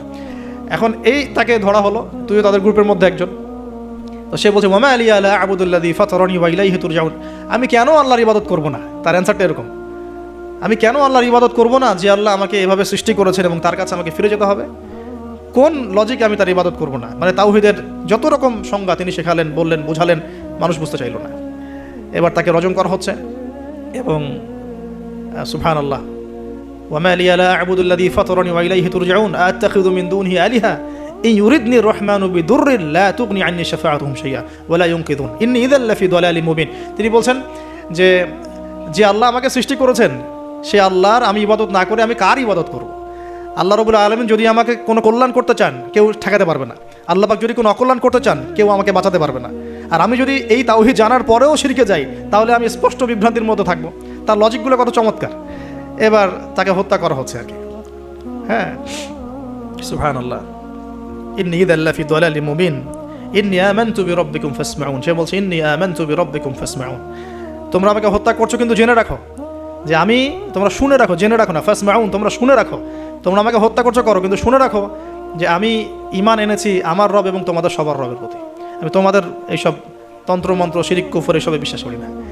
এবং এই রজমে যখন তার মৃত্যু হয়ে যায়, বলা হচ্ছে যে মৃত্যুর আগেই অথবা মৃত্যুর সময় তাকে আল্লাহ রাব্বুল আলামিন তার জান্নাতের ঘরটা দেখালেন, সুবহানাল্লাহ। এবং তাকে বলা হচ্ছে যে কিলা দুখুলিল জান্নাহ ক্বালা ইয়া লাইতা কওমি ইয়ালামুন, সুবহানাল্লাহ, ক্বালা ইয়া লাইতা কওমি ইয়ালামুন। তখন যে বলছে হায় আমার জনপদ, হায় আমার কওম, যদি তারা জানতো, যদি তারা বুঝতো যে আল্লাহ পাক আমাকে কি পরিমাণ নিয়ামত দিয়েছেন, কোন জান্নাতে আমি আছি, এইটা যদি আমার জনগণ বুঝতো তাহলে সবাই ঈমান নিয়ে আসতো। দেখেন কোরআনে এই ব্যক্তির নাম উল্লেখ করা হয় নাই। ওয়াজা আমিন আকসাল মাদিনাতি রাজুল, মানে দূরবর্তী জায়গা থেকে একজন লোক ছুটে আসছে। কে সেই লোক আল্লাহর কাছে এটা বড় কথা নয়, মানে নামটা কি সেটা বড় কথা নয়, তার আকীদাটা কি, তার আমলটা কি, তার তাওহীদটা কি, এটা সবচেয়ে বড় কথা। তো এখন এই হাবিবে নাজ্জারের এই শাহাদাত হয়ে গেল এবং আন্তাকিয়াবাসীর উপরে এবার কি হলো আল্লাহ পাক সেটাও বলছেন। তাওহীদের স্পষ্ট দাওয়াত পাওয়ার পর যখন তারা স্বীকার করলো না, তারা আবু জেহেলের মতো আচরণ করলো, আবু লাহাবের মতো আচরণ করলো, উতবা সাহেবার মতো আচরণ করলো, ওই ফেরাউন নমরুদ তাদের মতো আচরণ করলো। হিস্ট্রি কিন্তু একই, সব একই জনপদে ঘুরছে গেলে। এই মুশরিকদের মতো আচরণ যখন অব্যাহত থাকলো, আল্লাহ পাক বলছেন যে আমি তাদের উপরে কোনো বড় সেনাবাহিনী পাঠাই নাই, আমি তাদের উপরে কোনো বড় সেনাবাহিনী পাঠাই নাই, কোনো বাহিনী নাজিলও করি নাই। শুধু ছিল এটা সয়হাতান ওয়াহিদা, একটা মাত্র বড় বিকট চিৎকার। ইন কানাত ইল্লা সয়হাতান ওয়াহিদা, শুধুমাত্র একটা বজ্রনিনাদ, প্রচণ্ড শব্দে আল্লাহ পাক পুরো কমকে ধ্বংস করে রেখে দিলেন। এই কমে কতজন মানুষ ছিল? হয়তো 1 লাখ, 2 লাখ, 3 লাখ, 4 লাখ, 5 লাখ, 10 লাখ, আল্লাহ ভালো জানেন। এর মধ্যে 4 জন ব্যক্তির নাম আমরা পাচ্ছি তাওহীদপন্থী। ওই 4 জন ব্যক্তিকে কেন্দ্র করে ইয়াসিন আয়াত নাজিল হয়েছে। রাসূল সাল্লাল্লাহু আলাইহি ওয়াসাল্লাম মক্কায় হয়তো হাজার হাজার মানুষ ছিল, কিন্তু আমরা আবু বকর, ওসমান, ওমর, আলীর নাম মনে রাখছি। আসহাবুল কাহফের মধ্যে হয়তো হাজার হাজার লাখ লাখ মানুষ ছিল, কিন্তু আমরা ওই 7 জন বা 9 জন যুবকের কথা মনে রাখছি। খেয়াল করে দেখেন, ইব্রাহিম আলাইহিস সালামের সময় হয়তো লাখ লাখ মানুষ ছিল সমাজের মধ্যে, কিন্তু আমরা মনে রাখি ইব্রাহিম আলাইহিস সালাম, লূত আলাইহিস সালামের কথা, বিবি সারা আলাইহিস সালামের কথা, হাজারা আলাইহিস সালামের কথা, এই কয়জন মানুষের কথা, ইসমাঈল, ইসহাক। এরকম প্রত্যেক যুগে যুগে আপনি দেখবেন যে তাওহীদপন্থী মানুষের সংখ্যা কিন্তু কম এবং আল্লাহ পাকের অনুগত বান্দাদের সংখ্যা খুব কম। এই ঘটনাটা আল্লাহ রাব্বুল আলামিন এই আন্তাকিয়াবাসীর এই ঘটনাটাকে সূরা ইয়াসিনের এই 13 থেকে প্রায় 32 নম্বর আয়াত পর্যন্ত পুরোটা নিয়ে আসছেন। এবং এর মধ্য দিয়ে আল্লাহ রাব্বুল আলামিন আমাদেরকে যে মেসেজগুলো দিতে যাচ্ছেন সেটা হলো, যে পয়েন্ট আকারে ফাইন্ড আউট করি। দেখুন, ফার্স্ট অফ অল রাসূলদের কাজ যারা করবেন, মানে রাসূলের কাজ মানে কি? দাওয়াতি কাজ, তাবলীগের কাজ, মানুষকে তাওহীদের প্রসার করবেন, দ্বীনের ফিকির করবেন, দিন নিয়ে দিন প্রতিষ্ঠার স্বপ্ন দেখবেন, তাদেরকে সর্বপ্রথম আগে তাওহীদপন্থী হতে হবে। তাওহীদপন্থী মানে এই ভেজাল তাওহীদপন্থী না। এই তাওহীদ না যে আমি তাগুতও মানি আবার ইয়াও মানি, মানে ইসলামও মানি, আমি তাগুতও মানি, আমি কুফরও মানি, আমি সুদও মানি, হ্যাঁ, আমি দলীয় বিভাজনও মানি, আমি কি বলবো যে ব্যক্তি পূজাও করি, আমি শায়েখ পূজাও করি, আমি সবই করি, আবার তাওহীদও আছে। মানে এইরকম গোলালো মার্কা তাওহীদের কোনো কাজ নাই বাংলাদেশে। যদি বাংলাদেশে আমরা ইসলাম নিয়ে বড় স্বপ্ন দেখি, তাহলে আগে তাওহীদের ডেফিনেশন শিখতে হবে। তাওহীদ কাকে বলে? লা ইলাহা ইল্লাল্লাহ মানে আল্লাহ ছাড়া কিছুই নাই। এই কথা স্পষ্ট করে আমাদের বলার মতো সৎসাহস থাকা উচিত এবং বলার মতো যোগ্যতা থাকা উচিত। মানুষকে বোঝানোর ক্ষমতা থাকা উচিত যে লা ইলাহা ইল্লাল্লাহ মানে কি। মানে আমি কালিমা পড়েছি, এদিকে আমি কবরও সেজদা করব? আমি কালিমা পড়েছি লা ইলাহা ইল্লাল্লাহ, এখন আমি কি মানে মৃত মানুষের কাছে পূজা করতে পারি? আমি কি লা ইলাহা ইল্লাল্লাহ বলার পরে আল্লাহ পাক ছাড়া অন্য কারো বিধানের সামনে দাসত্ব করতে পারি? এই জিনিসগুলো আমাদের স্পষ্ট করে বোঝা উচিত আগে। তাওহীদের উপর থাকা এবং তাওহীদ বোঝায়, তাওহীদের দাওয়াত মানুষকে দেওয়া। আপনারা কিতাব তাওহীদ, শিরক কি ও কেন, এই টাইপের অনেকগুলো বই পাবেন বাজারে। এগুলো পড়লেও তাওহীদ সম্পর্কে অনেক কিছু জানতে পারবেন ইনশাআল্লাহ। আর সব তাওহীদ একসাথে এস্টাবলিশ করা যায় না, ধাপ থাকে। ব্যক্তি পর্যায়গুলো আগে আমরা সংশোধন করব, আমাদের পরিবারটাকে সংশোধন করার চেষ্টা করবো ইনশাআল্লাহ। আস্তে আস্তে আমরা তাওহীদের দাওয়াত মানুষকে দিব। আল্লাহ পাক যখন কবুল করবেন দেখবেন ইনশাআল্লাহ তাআলা, শুধুমাত্র আমরা আমাদের সমাজ কেন, আখিরুজ্জামানের হাদিসগুলো বলছে যে ইসলাম পুরো বিশ্বের প্রতিটা ঘরে প্রবেশ করবে ইনশাআল্লাহ। একটা কাঁচা ঘর বাকি থাকবে না, একটা পাকা ঘরও বাকি থাকবে না, এমনটাই হাদিস এসেছে। একটা কাঁচা ঘরও বাকি থাকবে না, একটা পাকা ঘরও বাকি থাকবে না, যেখানে লা ইলাহা ইল্লাল্লাহ প্রবেশ করবে না। এটা হবে ফিউচার, ওয়ার্ল্ডের ফিউচার এইটা। যত ফিউচারের কথাই মানুষ বলুক না কেন, ভিশন 2030, 2040, 2050, হ্যাঁ, ভিশন কবলাল কিয়ামা, মানে ভিশন ইমামুল মাহদি আর ভিশন ঈসা আলাইহিস সালাম হচ্ছে যে পৃথিবীর প্রতিটা ঘরেই তাওহীদের কালিমা লা ইলাহা ইল্লাল্লাহ প্রবেশ না করে আল্লাহ পাক কিয়ামত দিবেন ইনশাআল্লাহ। এটা হলো আল্লাহ পাকের হুকুম, হয়ে গেছে, কুদি আল আমর, লেখা হয়ে গেছে এটা। এখন আমরা আগে, তাহলে আমাদের দায়িত্ব কি ভাই? আগে তাওহীদ শিখতে হবে। এখন তাওহীদ তো একা একা শেখা যায় না, স্পেশালি আপনারা যারা জেনারেল ব্যাকগ্রাউন্ড থেকে আসছেন, সবাই তো আর একা একা পড়ে কেউ আলেম হয়ে যেতে পারবো না, পারবেন?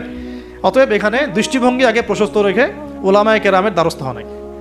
ওলামায়ে কেরামে দ্বারস্থ হওয়ার সময় সাম্প্রদায়িক হয়ে যাবেন না, যে আমি এই আকীদা ফলো করি, এই মানহাজ ফলো করি, এই মাযহাব ফলো করি, বাস ইনাদেরকেই ধরে বসে থাকবো আর কারো কাছে যাব না। এই চিন্তাটাও ঠিক না, কারণ জ্ঞান কিন্তু সবার কাছেই আছে, জ্ঞান সবার কাছেই আছে। আপনি যদি বলেন যে আমি হানাফি মাযহাবের সব মানি আলহামদুলিল্লাহ, আমি শাফিঈ মাযহাবের সব মানি আলহামদুলিল্লাহ, আহমদ বিন হাম্বল রাহিমাহুল্লাহকে শ্রদ্ধা করি, তার জ্ঞান আমি নিব ইনশাআল্লাহ, ইমাম মালিক রাহিমাহুল্লাহকে শ্রদ্ধা করি, তার জ্ঞান নিব, আপনি অনেক বেশি জ্ঞান পাবেন, অনেক বেশি জ্ঞান পাবেন। আর যদি এত কিছু বোঝার ক্ষমতা আপনার না থাকে, কমসে কম একটা স্কুল অফ থট ফলো করেন, সমস্যা কি? সাধারণ মানুষ, আমার অত কিছু বোঝার ক্ষমতা নাই ভাই, আমি একজন ইমামকে ফলো করি, ব্যাস হয়ে গেল, এতটুকু যথেষ্ট। এখন আমাদের প্রথম কাজ হলো তাহলে প্রিয় ভাইয়েরা, তাওহীদ শেখা এবং তাওহীদ শেখার জন্য উলামায়ে কেরামের দ্বারস্থ হওয়া। আল্লাহ পাক তৌফিক দান করুন। এবং এই জায়গায় আমরা কিন্তু সাম্প্রদায়িক হব না, আমরা সংকীর্ণ চিন্তাভাবনা করব না, আমরা আমাদের চিন্তাভাবনাগুলোকে প্রশস্ত রাখার চেষ্টা করবো। আল্লাহ পাক তৌফিক দান করুন, সকলেই বলে আমিন। সেকেন্ড পয়েন্টটা আমরা ফাইন্ড আউট করতে পারি, দেখুন দাওয়াত দেওয়ার সময় রাসূলগণ কিন্তু ধনী গরিব ভেদাভেদ করে দাওয়াত দেন। হাবিবে নাজ্জার কি ছিল পেশা? একজন কাঠমিস্ত্রি। আমরা তো রিক্সাওয়ালাকে দাওয়াত দিয়ে গিল্টি ফিল করি, আমাদের প্রেস্টিজ ইস্যু হয়, ওকে দাওয়াত দিব কিসের ইসলামে? হ্যাঁ, তো আমরা সমাজে ছোট বড়, ধনী গরিব, পাপী ফাসেক জালেম মুত্তাকি সব শ্রেণীর মানুষের মধ্যে দাওয়াতি কাজ করবো ইনশাআল্লাহ। আল্লাহ পাক তৌফিক দান করুন আমিন। এই দাওয়াতি কাজটা হবে দুইভাবে, একটা হচ্ছে অমুসলিমদের মাঝে ইসলামের দাওয়াত, অমুসলিমদের মাঝে তাওহীদের দাওয়াত, ইসলামের দাওয়াত। এখানে তো অমুসলিম সোসাইটি ছিল আন্তাকিয়ায়, তো অমুসলিমদের মাঝে তাওহীদের দাওয়াত এটা বেশি জরুরি বাংলার মাটিতে, কারণ এখন প্রচুর মানুষ দিন দিন কিন্তু অমুসলিম হয়ে যাচ্ছে মুসলিম থেকে, আপনারা জানেন কিনা জানি না। যারা পার্বত্য অঞ্চলে, বর্ডার এলাকায়, উত্তরাঞ্চলে বিভিন্ন জায়গায় আমরা তো সফর করি, আমরা তো জানি বিভিন্ন জায়গায় এমনও ঘটনা ঘটেছে যে মানুষ দলে দলে খ্রিস্টান হওয়া শুরু করেছে। দেখুন রাসূল সাল্লাল্লাহু আলাইহি ওয়াসাল্লাম আমাদের মাঝে এখন সশরীরে নাই, তা তিনি কি রেখে গেছেন আমাদের জন্য? এই দিনটাই তো। তা আমরা, আমার পকেটেও তাসবিহ দানা আছে, গুনতে সহজ লাগে, আল্লাহুম্মা সাল্লি আলা মুহাম্মদ, আল্লাহুম্মা সাল্লি আলা মুহাম্মদ, এটা গোনা তো সহজ, বসে বসে দরুদ পড়া তো সহজ, কিন্তু রাসূল সাল্লাল্লাহু আলাইহি ওয়াসাল্লামের দ্বীনের হেফাজত করা তো এত সহজ না। তাহলে কোন কাজটা করলে আমরা বড়মুখ করে রাসূলের সামনে দাঁড়াতে পারবো কিয়ামতের দিন? তার দ্বীনের হেফাজত করলে। তো আমরা অমুসলিমদের মধ্যে দাওয়াতি কাজ তো করছি না, যারা করছে তাদের সংখ্যা খুবই কম। আর যে দলে দলে দিন দিন মানুষ মুসলমান থেকে অমুসলিম হচ্ছে, এই ফিকিরও আমাদের নাই, এই ফিকিরও আমাদের মধ্যে নেই। আমরা তো পড়ে আসি ভাই, সত্যি কথা বলতে আমরা পড়ে আসি হাত বাঁধা নিয়ে আর কি। হাত বাঁধবো কোথায়? পায়ে পা কি কেমন করে লাগবো, কেনি আঙ্গুল নাকি গোড়ায় গোড়া? মানে আমাদের চিন্তা ভাবনাগুলো অনেক বিশাল, আমরা একদম মানে ওয়ার্ল্ড নিয়ে চিন্তা করতেছি। হ্যাঁ, আমরা চিন্তা করতেছি একদম ইসলামিক রেভলিউশন, খিলাফা, এই সেই, অথচ বাস্তবিক অর্থে আমাদের চিন্তা কোন জায়গায়? কেনি আঙ্গুলে না গোড়ায়? আপনি হাতটা উঠাবেন না, আপনি বাঁধলেন কোথায়? অনেকের অ্যাটিটিউড এতটাই এগ্রেসিভ যে মনে হয় যে হাত নিচ থেকে উপরে আসা মানে হচ্ছে অমুসলিম থেকে মুসলমান হয়েছে। আগে অমুসলিম ছিল, ভাবটা এমন যে আগে মুসলমান ছিলাম না ভাই, আগে দিন কিছুই বুঝতাম না, এখন আমি একদম পরিপূর্ণ সহিতে আসছি। তার মানে আগে আপনি সহিতে ছিলেন না। তো যারা এখন যে কোনো একটা মাযহাব ফলো করে, যেমন হাম্বলি মাযহাব ফলো করে মিডল ইস্টের মানুষরা, তারা বেশিরভাগই হাম্বলি মাযহাব ফলো করে। মালাকি মাযহাব ফলো করে দেখেন আফ্রিকান কন্টিনেন্টের মানুষরা। ইন্দোনেশিয়ার ওদিকে যাবেন, মালয়েশিয়া, ওখানে দেখবেন শাফিঈ মাযহাব প্রচুর। এই সাবকন্টিনেন্টের মধ্যে হানাফি মাযহাবের প্রচলনটা বেশি। তার মানে কি এরা কেউই হকের উপর নাই? এই থটসটা আমরা কোথায় পেলাম? হ্যাঁ, এমন হতে পারে যে কিছু কিছু কাজ বা আমল মাযহাবের নামে চলছে, যেটা হয়তো কোরআন সুন্নাহ সমর্থন করছে না, সেক্ষেত্রে আমরা ওটা সংশোধন করবো, অবশ্যই করবো, কেন করবো না? তো আমরা আমাদের দৃষ্টিভঙ্গিটা একটু বড় করি, এইটাই ইসলাম নয়। এখান থেকে এখানে আসলাম মানে ইসলাম একদম আমার পরিপূর্ণ ঢুকে গেছে, বিষয়টা এমন নয়। আমাদের বড় চিন্তা করতে হবে। তাওহীদ, দিন দিন তাওহীদ বাংলার মাটি থেকে মানুষ শুষে নিচ্ছে। তাওহীদ তো শুষে নেওয়া হচ্ছে অনেক আগ থেকেই, তাওহীদ তো পানির মতো শুষে নেওয়া হচ্ছে অনেক আগ থেকেই। ব্যক্তিগত জীবনে হয়তো আমি সুন্নতের আমল করছি, ব্যক্তিগত জীবনে আমি তাসবিহ তাহলিল করছি, জিকির আজগার করছি, তাহাজ্জুদ পড়ছি, সত্যিকার অর্থে কি এটাই ইসলাম? ইসলাম বলতে এতটুকুই বোঝায়? তো এই জিনিসগুলো আমাদের একটু বড় করে ভাবা উচিত। আর ইখতিলাফি মাসআলাগুলোকে নিয়ে এত বেশি আর আল্লাহর রাস্তায় ঝগড়া করেন না। অলরেডি মসজিদ ভাগ হতে হতে হতে হতে আমরা মানে এমন একটা সময় ছিল যখন সবাই বলতো যে এইগুলা বাতিল, এইটাই হক। নাম বলছি না আমি, XYZ, এগুলো বাতিল, এইটা হচ্ছে হক। তো পরে দেখা গেলো হকের মধ্যে হক, হক ক, হক খ, হক গ, হক ঘ, এগুলো শুরু হয়েছে। আর আপনি কোথায় যাবেন? তো এখানে একটা ভালো দৃষ্টিভঙ্গি এরকম যে আমরা সবার প্রতি শ্রদ্ধা রাখতে পারি, আমরা সবার মতাদর্শের প্রতি শ্রদ্ধা রাখতে পারি তো কমসে কম, যে হ্যাঁ ওই ভাইয়ের কাছে কিছু দলিল আছে, আমার কাছেও আছে, তার দলিলটা কতটুকু অথেন্টিক, আমারটা কতটুকু অথেন্টিক না, এই গভীরে ঢোকার মতো জ্ঞান তো আমাকে অর্জন করতে হবে। আমি দু চারটা বই পড়ে কী বা শিখে ফেললাম? এমন দু চারটা বই পড়ে আমি কী বা শিখে ফেললাম? আর যে রেফারেন্সগুলো দেয়া আছে বইয়ের নিচে, ওই রেফারেন্সগুলো ঘাটার মতো যোগ্যতা আমার হয়েছে কিনা? মনে করেন একটা বই পড়ছেন, নিচে আপনার একদম সব বুখারি মুসলিম লেখা, তো এই বুখারি মুসলিমের ভিতরে ঢোকার যোগ্যতাটা কি আপনার হয়েছে কিনা, বা ওইটার উসুল আপনি বোঝেন কিনা, ওই হাদিসটা সত্যি ওই মাসআলা সাবিত করে কিনা এটা আপনি বোঝেন কিনা, ওই হাদিসটাকে নিয়ে ওই দলিলটাকে নিয়ে আপনি কি অন্য কোনো মুহাক্কিক আলেমের কাছে গিয়েছেন কিনা, তাদের জবাবটা শুনেছেন কিনা। আমরা অনেক ছোট জায়গায় আছি ভাই। আমি একটু খোলামেলা কথা বলছি, আমরা এখন অনেক ছোট পরিসরে চিন্তা করছি। ইসলামের এগেনস্টে যারা কাজ করছে ওরা অনেক বড় করে চিন্তা করছে, ওরা দিন দিন মানুষকে অমুসলিম বানাচ্ছে। আপনি একটু সফর করেন, আল্লাহ পাক তো বলেছেন সফর করো, জমিনে ঘোরো, দেখো দিনের ফানজুর কাইফা কানা আকিবাতুল মুকাদ্দিবিন, আল্লাহ পাক ঘুরতে বলেছেন, দেখতে বলেছেন, সফর করে দেখতে থাকেন যে কি অবস্থা চলছে। আমরা বিশ্বাস করেন, মানে আমরা ঢাকায় যে বাসা থাকি, ওই বাসার সামনে যে গলি, ভাড়া বাসা আমাদের, আমরা প্রায় দেখি যে 10 জন 20 জন ছেলে পেলে আড্ডা মারে গোল করে। তো প্রথমে ভাবলাম যে মেয়েটে দেখে হয়তো, ছেলেরা তো এগুলোই করে না। পরে দেখলাম ওই 5 মিনিটের মধ্যে একজন গাজা বানায় ফেললো, আর 4-5 জন টানে শেষ। অ্যান্ড আমি যে চোখে দেখলাম, আমি বড় জোরকে ধমক দিলাম একটা, যদি কালকে দেখি কান ফাটায় ভালো। আমি গতকালকে কথা বলছি এরকম। তো এখন আমি তো আর কিছু করতে পারবো না। তা আল্লাহ পাক যদি আমাকে ক্ষমতা দিতেন, আমি তখন অ্যাকশন নিতে পারতাম। তো এই হলো যুব সমাজের অবস্থা। এদের বয়স 15 থেকে 20 বছরও না, 15 থেকে 20 বছরের যুব সমাজের অবস্থা আজকে ভয়াবহ। প্রশাসনের ভাইরা আছে, জিজ্ঞেস করে দেখেন কিশোর গ্যাংয়ের কী অবস্থা, টিকটক প্রজন্মের কী অবস্থা। এরা এমন কোনো পাপ নাই করতে বাকি রাখতেছে না। এরা কিশোরদের অবস্থা। আমাদের বাচ্চাদের অবস্থা দেখেন, স্কুল কলেজে তারা পড়ছে, ছোটো ছোটো বাচ্চারা, সব তো ডিভাইস এডিক্টেড, সারাদিন ডিভাইস নেই। ওর তো মাথার মধ্যে, ওর মাথার যে মানে এনার্জিটা, যে সেলগুলো ডেভেলপই হতে দেয়নি আমরা। ও যে পরিবারে বড় হচ্ছে, পরিবারের স্বামী স্ত্রীর মধ্যে সুসম্পর্ক নাই, হৃদ্যতাপূর্ণ কোনো পরিবেশ সে দেখছে না। হ্যাঁ, ওর খাওয়ার ঠিক নাই, ও মানে শারীরিক কসরত নাই। হ্যাঁ, খালি একটা সার্টিফিকেটকে আমরা সব মনে করছি। 10টা-5টা প্রাইভেট পড়তেছে, মনে করছি আমি আমার ছেলেকে মানুষ করে ফেলাইলাম। ইসলামের তো কোনো ফিকিরই নাই, কোরআন পড়তে জানে না, নামাজ দূরের কথা, অজু করতে পারে না। আমি হার্ডলাইনে কথা বলছি, নামাজ দূরের কথা, অজুই করতে পারে না। ঠিকমতো অজু করতে হয় কীভাবে জিজ্ঞাসা করেন, অজুর ফরজ করে জিজ্ঞাসা করেন, ওকে বলতে পারে কিনা। এই বয়সের মেয়েদের অবস্থা দেখেন, এই বয়সের মেয়েগুলো যারা ঘুরে বেড়ায়, তারা মনে করে ওয়ার্ল্ডে এরা ছাড়া কেউই নাই, দুনিয়াটাই ওদের। হ্যাঁ, চুল ঠিক করতে হলেও করবে, না করতে হলেও করবে। ওর কাজই একটা চুল ঠিক করা, সারাদিন চুল ঠিক করতে থাকবে। হ্যাঁ, মানে বাসায় যত মেকআপ সব একদিনে মেখে বের হয়ে যাবে।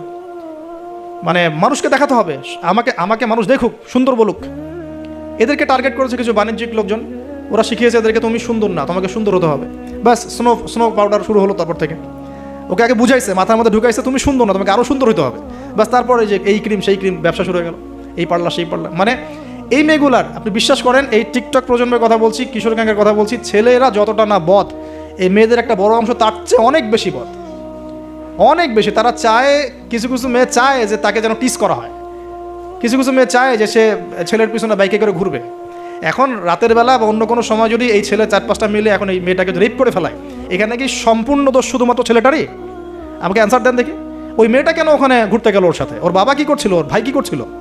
আমরা আমাদের সোসাইটির দিকে একটু দেখেন, আমরা অনেক ছোট জায়গায় চিন্তা করতেছি। এই যে আপনি হাত বাঁধে নিয়ে পড়ে আসেন না, পায়ে পা নিয়ে পড়ে আসেন, আর আপনি বলছেন আমারটা সই, ওরটা ও খারিজি হয়ে গেছে, ও ভণ্ড হয়ে গেছে, ওই হয়েছে। এগুলা খুবই কনজাস্টেড চিন্তা। আপনার চিন্তাটা অনেক ছোট লেভেলের। আপনি যখন ওয়ার্ল্ডকে চিনতে শিখবেন, অর্থনীতি বুঝতে শিখবেন, ওয়ার্ল্ডের ফেতনাগুলো রিকগনাইজ করতে শিখবেন, আপনি নিজেকে লজ্জা পাবেন যে আমি কী বলে আসছিলাম এতদিন। আর আমরা তো জানি, আমরা ওই লাইন কিন্তু ঘেটে আসছি। আপনি কোন জায়গায় চিন্তা করছেন, কোন জায়গায় আপনার চিন্তা থেমে যাবে, ওটা আমি জানি। ওর পর থেকে আমি আপনাকে চিন্তা করতে বলতে পারবো। ঠিক আছে, অনেক ডিপে আছে। পুরো ওয়ার্ল্ড নিয়ে ভাবেন, দেখেন আমাদের সোসাইটিগুলোর দিকে তাকান, আমাদের ইয়াং জেনারেশনকে দেখেন, আমাদের শিক্ষার দিকে দেখেন না একটু। আমাদের এই যে যুব সমাজ সামনে বসে আছে, জিজ্ঞাসা করেন যে এই 15-20 বছর তারা পড়াশোনা করেছে, তারা কতটুকু কোরআন শিখেছে, কতটুকু হাদিস শিখেছে। আমাদের এখানে অনেক সিনিয়র ভাই আছেন, আমাদের পিছনে অনেক বরেণ্য ব্যক্তিরা আছেন, তারা এখন আফসোস করেন যে আমাদের বয়স 40 হয়ে গেছে, কোরআন শিখতে পারি নাই, 40টা হাদিস তো পড়তে পারি না, হুজুর এটা কী হবে, ওইটা কী হবে। এটা আপনি জিজ্ঞাসা করা মানেই তো এটা লজ্জাজনক, যে আমি তাহলে কি করলাম সারা জীবনে। তাহলে শিক্ষা ব্যবস্থার মধ্যে কোথায় সংস্কার দরকার আমাদেরকে ভাবতে হবে, বা আমাদের যারা কর্তৃপক্ষ আছেন তাদেরকে বোঝাতে হবে জিনিসগুলো। অর্থনীতি নিয়ে কী বলবো, এটা নিয়ে বলার তো কিছুই নাই, সব জায়গায় সুদ আর সুদ। অনেক দিন আগে যে বলেছি ক্যাশলেস সোসাইটির কথাই, ক্যাশলেস সোসাইটি এখন বাস্তব। আপনি চায়নায় যান, আপনি কোনো ক্যাশ পাবেন না চায়নাতে কোনো ক্যাশই নাই, আপনাকে সব ডিজিটাল মানিতে লেনদেন এক্সচেঞ্জ করতে হবে। পুরো ক্যাশলেস সোসাইটি একটা, এবং এর চার্জের ফলে মিনিটেই মানুষ কোটিপতি হয়ে যাচ্ছে, মিনিটের মধ্যে মানুষ কোটিপতি, জাস্ট চার্জ কাটতে কোটিপতি হয়ে গেছে। ইলেকট্রনিক মানি তো আসছেই, যখন ক্রিপ্টোকারেন্সির যুগ চলে আসবে তখন দেখবেন যে কী অবস্থাটা হয়। তা আমাদের ইকোনমিক্স সেকশনের এই মানে কি বলবো, যে আধুনিকায়নই বলেন, অথবা আধুনিকায়নের শুরুতে সমস্যাগুলো, এগুলো ফাইন্ড আউট করার মতো আলেম ওলামারও ঘাটতি আছে। যখন সমাজে ক্লাসিক্যাল ট্র্যাকের বাইরে কেউ কথা বলে তখন হাসে, হ্যাঁ হাসে যে কী বলতেছে এগুলা, গোল্ড কয়েন, দিনার দিরহাম, এগুলো আবার কী বলে। অথচ দিনার দিরহামের কথা রাসূল সাল্লাল্লাহু আলাইহি ওয়াসাল্লামের সময় থেকে আসে। কতদিন বোঝানোর চেষ্টা করলাম, হ্যাঁ কতদিন যে বোঝানোর চেষ্টা করলাম যে ভাই 10 লাখ টাকা বাসায় রেখে দেন, দেখেন টাকার মান কমে না বাড়ে, আর যদি 10 লাখ টাকার সমপরিমাণ জমি থাকে আপনার এটার মান বাড়বে না কমবে। এতটুকু বুঝতে পারতেছি না যে এগুলো সাস্টেইনেবল কোনো অ্যাসেট না। কারেন্সি ছিল গোল্ড দিনার এবং সিলভার দিরহাম, এখন সেটা নাই ভালো কথা, কিন্তু আমাদেরকে তো বুঝতে হবে যে আমাদের ফিউচার কী। ইউসুফ আলাইহিস সালামের ফিউচার, ইউসুফ আলাইহিস সালাম যেভাবে তার জাতিকে 7 বছরের একটা মানে গোল নিয়ে সামনে গিয়েছিলেন যে আমরা মূল্যবান সম্পদগুলো করি, মানে সংরক্ষণ করি, যখন দুর্ভিক্ষ সময় আসবে তখন আমরা বাঁচতে পারবো। মিশরের লক্ষ লক্ষ মানুষ বেঁচে গেছে, তা আমাদের সে ফিকির কোথায়? তো আমি একটা পয়েন্ট থেকে এতদূর চলে আসি যে আমরা অনেক ক্ষুদ্র জায়গায় চিন্তা করছি। এই যে 1 হাতে মোসাফা না 2 হাতে মোসাফা, আপনার এইগুলা আপনার চিন্তাটাকে এত ছোট জায়গায় নিয়ে আসছে যে আপনি বড় করে এখন ভাবতেই পারতেছেন না। আর আমাদের দরকার, যদি আমরা সত্যি কথা বলছি, যদি আমরা চাই যে আমাদের সমাজ, দেশ এবং জাতি আগামীতে অনেক বেশি সমৃদ্ধি অর্জন করুক, আমাদের ক্রিটিক্যাল থিঙ্কার্স দরকার। আমাদের দরকার ক্রিটিক্যাল থিঙ্কার্স, যারা চিন্তা করতে পারে, ওয়ার্ল্ড নিয়ে ভাবতে পারে, মানে ইসলামটাকে ওয়ার্ল্ডের সাথে মিশাতে পারে।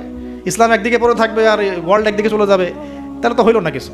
দেখেন ওই সময় লাত উজ্জা মানাত শিরক এগুলো বলতেন, লাত উজ্জা মানাতের মূর্তি পূজার শিরক এগুলো বলতেন সাহাবীরা। এই যুগে যদি আবু বকর ওমর রাদিয়াল্লাহু আনহু আসতেন, তারা কি ওই কথাই বলতেন? এই যুগের শিরকগুলোকে ফাইন্ড আউট করতেন? বলেন তো দেখি। নিঃসন্দেহে তারা এই যুগের সাথে আপডেটেড থাকতেন। তা আমাদেরকে এই যুগের সাথে আপডেটেড থাকতে হবে। তো আল্লাহ পাক আমাদেরকে তৌফিক দান করুন, আমিন। তো যেটা বলছিলাম যে আমার শ্রদ্ধেয় দিনী ভাইরা, প্রথমে আমরা তাওহীদটা শিখবো ইনশাআল্লাহ, তাওহীদের চর্চা করব। নিজের পরিবারটাকে আগে আপনি তাওহীদপন্থী বানান, আপনাকে সমাজ নিয়ে আগে ভাবতে হবে না, আগে আপনি আপনার পরিবারটাকে তাওহীদপন্থী বানিয়ে ফেলেন। আল্লাহ পাক তৌফিক দান করুন। আপনার সন্তানদেরকে তাওহীদ শেখান, আপনার স্ত্রী, আপনার সন্তান, আপনার মেয়ে, আপনার আত্মীয় স্বজন, এদের মাঝে আপনি আগে দাওয়াতি কাজটা করার চেষ্টা করেন। আল্লাহ পাক তৌফিক এনায়েত করুন। এবং এটা একা একা শেখা যাবে না। আমি বলছি যে দিনই ইলম অর্জন করবো, অবশ্যই মুহাক্কিক আলেম খুঁজবো। আমি কোনো আলেমের নাম বলে দিব, কারণ আমি একটা নাম বললেই অপোজিশন আছে, বলবে যে না ওনাকে তো আমি মানি না। আমি যদি বলি যে আমি আল্লামা তাকি উসমানীকে খুব ফলো করি, ভালোবাসি, পছন্দ করি, তারও তো হেটার্স আছে না? তো বলবে যে আপনি ফলো করেন, আমি করি না, আপনি মানেন, আমি মানি না। তো এই জন্য আমি কোনো নাম বলতে চাচ্ছি না। আপনি আপনার বুঝ অনুযায়ী, আপনার কাছে সারা ওয়ার্ল্ড ঘেটে যে মনে হয় যে না এই আলেম হকের উপর আছেন, তার কথাগুলো ভালো, তার ইলমি গভীরতা ভালো, তিনি সাম্প্রদায়িক না বা ইত্যাদি, তিনি হকের উপর আছেন, হক বলতে দ্বিধা করছেন না, হক বাতিলের সাথে মিক্স করছেন না, মানে আপনি বুঝেন, আপনাকে তো আল্লাহ পাক মেধা দিয়েছেন, আল্লাহ পাক তো আপনাকে বিবেক দিয়েছেন, আপনি বোঝার চেষ্টা করেন। তবে আমি রিকোয়েস্ট করবো একটা জিনিস এখানে, যে আপনি আলেমদেরকে দলে দলে ভাগ করে দিয়েন না, এবং আলেমদের মধ্যে সাম্প্রদায়িকতা সৃষ্টি করেন না, আলেমদের মধ্যে শত্রুতা বাড়ায় দিয়েন না। আপনি মৌমাছির মতো হন, এটা আমার নসিহত, আপনি মানবেন কি মানবেন না আপনার বিষয়। আমি এটা ফলো করার চেষ্টা করি, যে আমি নিজেকে একজন মৌমাছি মনে করি। আমাকে যদি বলেন যে এই যে রিক্সাওয়ালা রিক্সা আমাকে নামিয়ে দিল বাসায়, তার কাছেও আমার শেখার কিছু আছে। আপনি যদি মৌমাছি হন, আপনি এখান থেকে শিখতে পারবেন, অবশ্যই শিখতে পারবেন। এরকম অনেক শেখা আমরা শিখেছি। এখানে হাবিবে নাজ্জার ইতিহাসে জাজল্যমান হয়ে থাকলো, কিন্তু ওই রাজার নাম ইতিহাসে আসে নাই। একজন কাঠমিস্ত্রির নাম ইতিহাসে জাজল্যমান হয়ে থাকলো। হাবিবে নাজ্জারকে আল্লাহ পাক বললেন যে উদখুলুল জান্নাহ, জান্নাতে ঢোকো। সে বলছে ইয়া লাইতা কওমি ইয়ালামুন, হায় আমার কওম যদি জানতো জান্নাত কত সুন্দর জায়গা। অতএব প্রিয় ভাইরা, মৌমাছি হয়ে যান, যেখানে হক পাবেন, ভালো ভালো দিনই ইলম পাবেন, আপনি সেটা নেওয়ার চেষ্টা করেন। পরে আস্তে আস্তে যখন আপনার ম্যাচুরিটি বাড়তে থাকবে, আপনি বুঝবেন যে আসলে কোনটা হকের সবচেয়ে বেশি কাছাকাছি। আপনি ধরেন মেডিকেল সায়েন্সে পড়েছেন, ইঞ্জিনিয়ারিং পড়েছেন, এখন আপনি বোঝেন না যে ক্লাস 8, 9, 10-এ কোন জায়গায় গ্যাপ ছিল, বুঝতে পারি না আমরা। এভাবে আস্তে আস্তে গ্র্যাজুয়ালি আপনি যেতে থাকেন, এক পর্যায়ে আল্লাহই আপনাকে সেই ইলম, প্রজ্ঞা, হিকমা দিবে, আপনি চূড়ান্ত লেভেলে বুঝতে পারবেন যে হ্যাঁ এইটা ঠিক আছে, এখানে থাকলে কোনো সমস্যা নেই অ্যাটলিস্ট। আর বাংলাদেশে যত হকপন্থী ওলামায়ে কেরাম আছেন, হোক সালাফি ঘরানার বা হানাফি ঘরানার বা ইত্যাদি, হক সবার মধ্যেই আছে। তবে কিছু কিছু ব্যক্তি আছে, উভয় ঘরানারই কথা বলছি, কিছু কিছু ব্যক্তি যারা আমানতের সাথে খেয়ানত করছেন। তো ওই জিনিসটা বুঝতে হলে আপনাকে ওই লেভেলে যেতে হবে। আপাতত আপনি সব ওলামায়ে কেরামকে শ্রদ্ধা রাখেন, শ্রদ্ধা রেখে আপনি ইলম অর্জনের চেষ্টা করেন, যেটা আপনার কাছে পাচ্ছেন, আপনি আপনার শহরে পাচ্ছেন, আপনার কাছাকাছি পাচ্ছেন। আর একটা রিকোয়েস্ট করবো যে অনলাইনে আহলুল ফেসবুক ওয়াল ইউটিউব হয়ে যাবেন না। তো ফেসবুক ইউটিউব দেখে দিন শেখা যাবে না। ফেসবুক ইউটিউব দেখে আমরা মাঝে মাঝে কিছু তথ্য নিতে পারি, কিন্তু এই জগৎটা ইহুদি খ্রিস্টান দ্বারা নিয়ন্ত্রিত এবং একটা ফিতনার জগৎ। এখানে জিবরাইল আলাইহিস সালামকে চুবাই দেন, মানুষ তাকেও গালি দেওয়া শুরু করবে। হ্যাঁ, এখানে যে কোনো নবীকে নিয়ে আসেন, মানুষ তাকেও গালি দেওয়া শুরু করবে। এটা যে এত জঘন্য একটা জায়গা, এখানে কাউকে আর ভালো মানুষ রাখে নাই কেউ। যে কোনো আলেমের নাম বলেন, আমি তার ব্যাপারে 10টা খারাপ বের করে দিতে পারবো, আর আমার ব্যাপারে 11টা পারবো আর কি। ঠিক আছে, যে কোনো মানুষের কথা বলেন, কাউকে ভালো রাখে নাই। তো এইখান থেকে এলেম নেবেন না, এখান থেকে আপনি হয়তো কিছু তথ্য পাবেন, আবার তো সব তথ্য কিন্তু সঠিক না। এখানে রাতকে দিন বানানো যায়, দিনকে রাত বানানো যায়, ঠিক আছে। তো আপনি আলেমের দ্বারস্থ হবেন, তার কাছে যাবেন, সিলেবাস বলবেন যে আমি এই লেভেলে পড়েছি, আমার জেনারেল লাইনে এই পর্যন্ত পড়া হয়েছে, আমি এখন এই পড়াশোনা করছি, আমাকে একটা আমার মতো করে সিলেবাস গড়ে দেন। দেখবেন আলেমরা কিন্তু একটা সিলেবাস আপনাকে আপনার লেভেলে করে দিবে। আমার লেভেলের সিলেবাস আপনার সিলেবাস এক হবে না, কিন্তু আমার লেভেলে যে সিলেবাস, আমাকে যে সিলেবাস করে দেওয়া হচ্ছে সেটা কিন্তু আপনার মতো হবে না, আপনারটা আমার মতো হবে না। আপনাকে আমি যদি বলি, আপনাকে প্রথমে দেওয়া হবে কোরআন তেলাওয়াত শেখার ব্যাপার, নুরানি শিখবেন আপনি আগে, তারপর নাজেরা শিখবেন, তারপর আপনি হিপসে কিছু অংশ হিপস করবেন, তারপরে আরবি যে এসো আরবি শিখি টাইপের বইগুলো আছে, এসো সরফ শিখি, এসো নাহু শিখি, এগুলো শিখবেন, ক্লাসিক্যাল অ্যারাবিক ল্যাঙ্গুয়েজ শিখবেন, তারপরে আপনি এবারত পড়ার যোগ্যতা অর্জন করবেন, দেন আপনি আস্তে আস্তে হাদিসের কিতাবগুলো মোতালা করবেন, এইভাবে যাবেন, সিরাত পড়বেন। কিন্তু সবার সিলেবাস তো একরকম হবে না। এই সিলেবাস ভিত্তিক পড়াশোনা না করলে, বিক্ষিপ্ত পড়াশোনা, আজকে এই বই, কালকে ওই বই, কালকে সেই, একদম মাথাটা ম্যাসাকাট হয়ে যাবে। এই বিক্ষিপ্ত মাথা দিয়ে আপনি না কিছু চিন্তা করতে পারবেন, না সত্য মিথ্যা বুঝতে পারবেন। তখন আপনার মাথাটাকে যে কোনো দিকে নিয়ে যাওয়া সম্ভব। আমার মাথা এত সহজে যে কোনো দিকে নেওয়া সম্ভব হবে না ইনশাআল্লাহ, বিকজ আমি এগুলো সব ঘাটাঘাটি করেছি। এমন একটা কথা বললেই আমি ফট করে গ্রহণ করবো না, কিন্তু আমি কিন্তু বিষয়টাকে অনেক গভীরে গিয়ে যাচাই বাছাই করে তারপর সিদ্ধান্তে আসার চেষ্টা করব। কিন্তু যারা বিক্ষিপ্ত মানসিকতা, যে কোনো দিকে নেবেন, বাতাস ওই দিকে দৌড়ানো শুরু করবে আর কি। এবং বাংলাদেশে যে চরমপন্থার যে একটা ব্যাপার আছে না, চরমপন্থী একটা আকীদার ব্যাপার আছে, এইটা এই বিক্ষিপ্ত মানসিকতারই ফলশ্রুতিতে হয়েছে। তারা যদি কনস্ট্রাকটিভ সিলেবাসে পড়াশোনা করতো না, তাদের মানসিকতা এমন হতো না, কিন্তু উগ্র হতো না। তারা বুঝতো, সমাজ বুঝতো, রাষ্ট্র বুঝতো, বিশ্ব বুঝতো, ওইভাবে তারা ইসলামকে নিয়ে যাওয়ার চেষ্টা করতো। আল্লাহ পাক আমাদের সবাইকে বুঝগুলো অর্জন করতে তৌফিক দান করুন। আমি আসলে অল্প সময়ে অনেক বেশি কথা বলতে চাই, হয়তো একটু এলোমেলো করে ফেলছি। তো তাওহীদের চর্চা, পরিবার, সমাজ, আস্তে আস্তে আত্মীয়দের মধ্যে, এবং দ্বীনি ইলম অর্জন, ওলামায়ে কেরামের সোহবত, এই কথাগুলো বেসিক কথা। এর পাশাপাশি আমরা বলবো যে দেখুন, এই প্রত্যেক যুগে যুগে আন্তাকিয়াবাসীর যে অবস্থা ছিল, প্রত্যেক যুগে যুগেও কিন্তু তাওহীদ আর শিরকের কনফ্লিক্ট এমনই ছিল। আপনি আবু জাহেলের যুগ বলেন, আবু লাহাবের যুগ বলেন, উতবা সাহেবার যুগ বলেন, ফেরাউন নমরুদের যুগ বলেন, সেম হিস্ট্রি। এখন আমাদের ওয়ার্ল্ড অ্যাফেয়ার্সও সেম, আমাদের ওয়ার্ল্ডেও এইভাবেই চলছে। এখানে শিরক আছে, এখানে কুফর আছে, আমাদের ওয়ার্ল্ডে সুদ আছে, আমাদের ওয়ার্ল্ডে জিনা আছে, আমাদের ওয়ার্ল্ডে পর্নোগ্রাফি আছে। যত পাপ আছে পৃথিবীতে, এই সমস্ত পাপের গ্লোবালাইজেশন হয়েছে এই ওয়ার্ল্ডে। আমরা একটা ভয়ঙ্কর বিশ্বে বাস করি। আমাদের মতো ভয়ঙ্কর বিশ্বে মনে হয় যে ওই আবু জেহেলরাও থাকে না। বিশ্বাস করেন না এটা? আবু জেহেলের যুগে শিরক ছিল, এটা গ্লোবালাইজেশন ছিল না। আবু জেহেলের যুগে রিবা ছিল, কিন্তু ওইটার গ্লোবালাইজেশন ছিল না, এত র্যাপিডলি মানে ফিতনা ছড়িয়ে পড়তো না। আমরা সবচেয়ে ফিতনাময় পরিবেশে বসবাস করছি। সামনে আরও ফিতনা আসবে, তারপর হয়তো বা আল্লাহ পাক কোনো একটা কিছু আনবেন ইনশাআল্লাহ তাআলা, কারণ রাতের পরে দিন আসবে, এটাই স্বাভাবিক।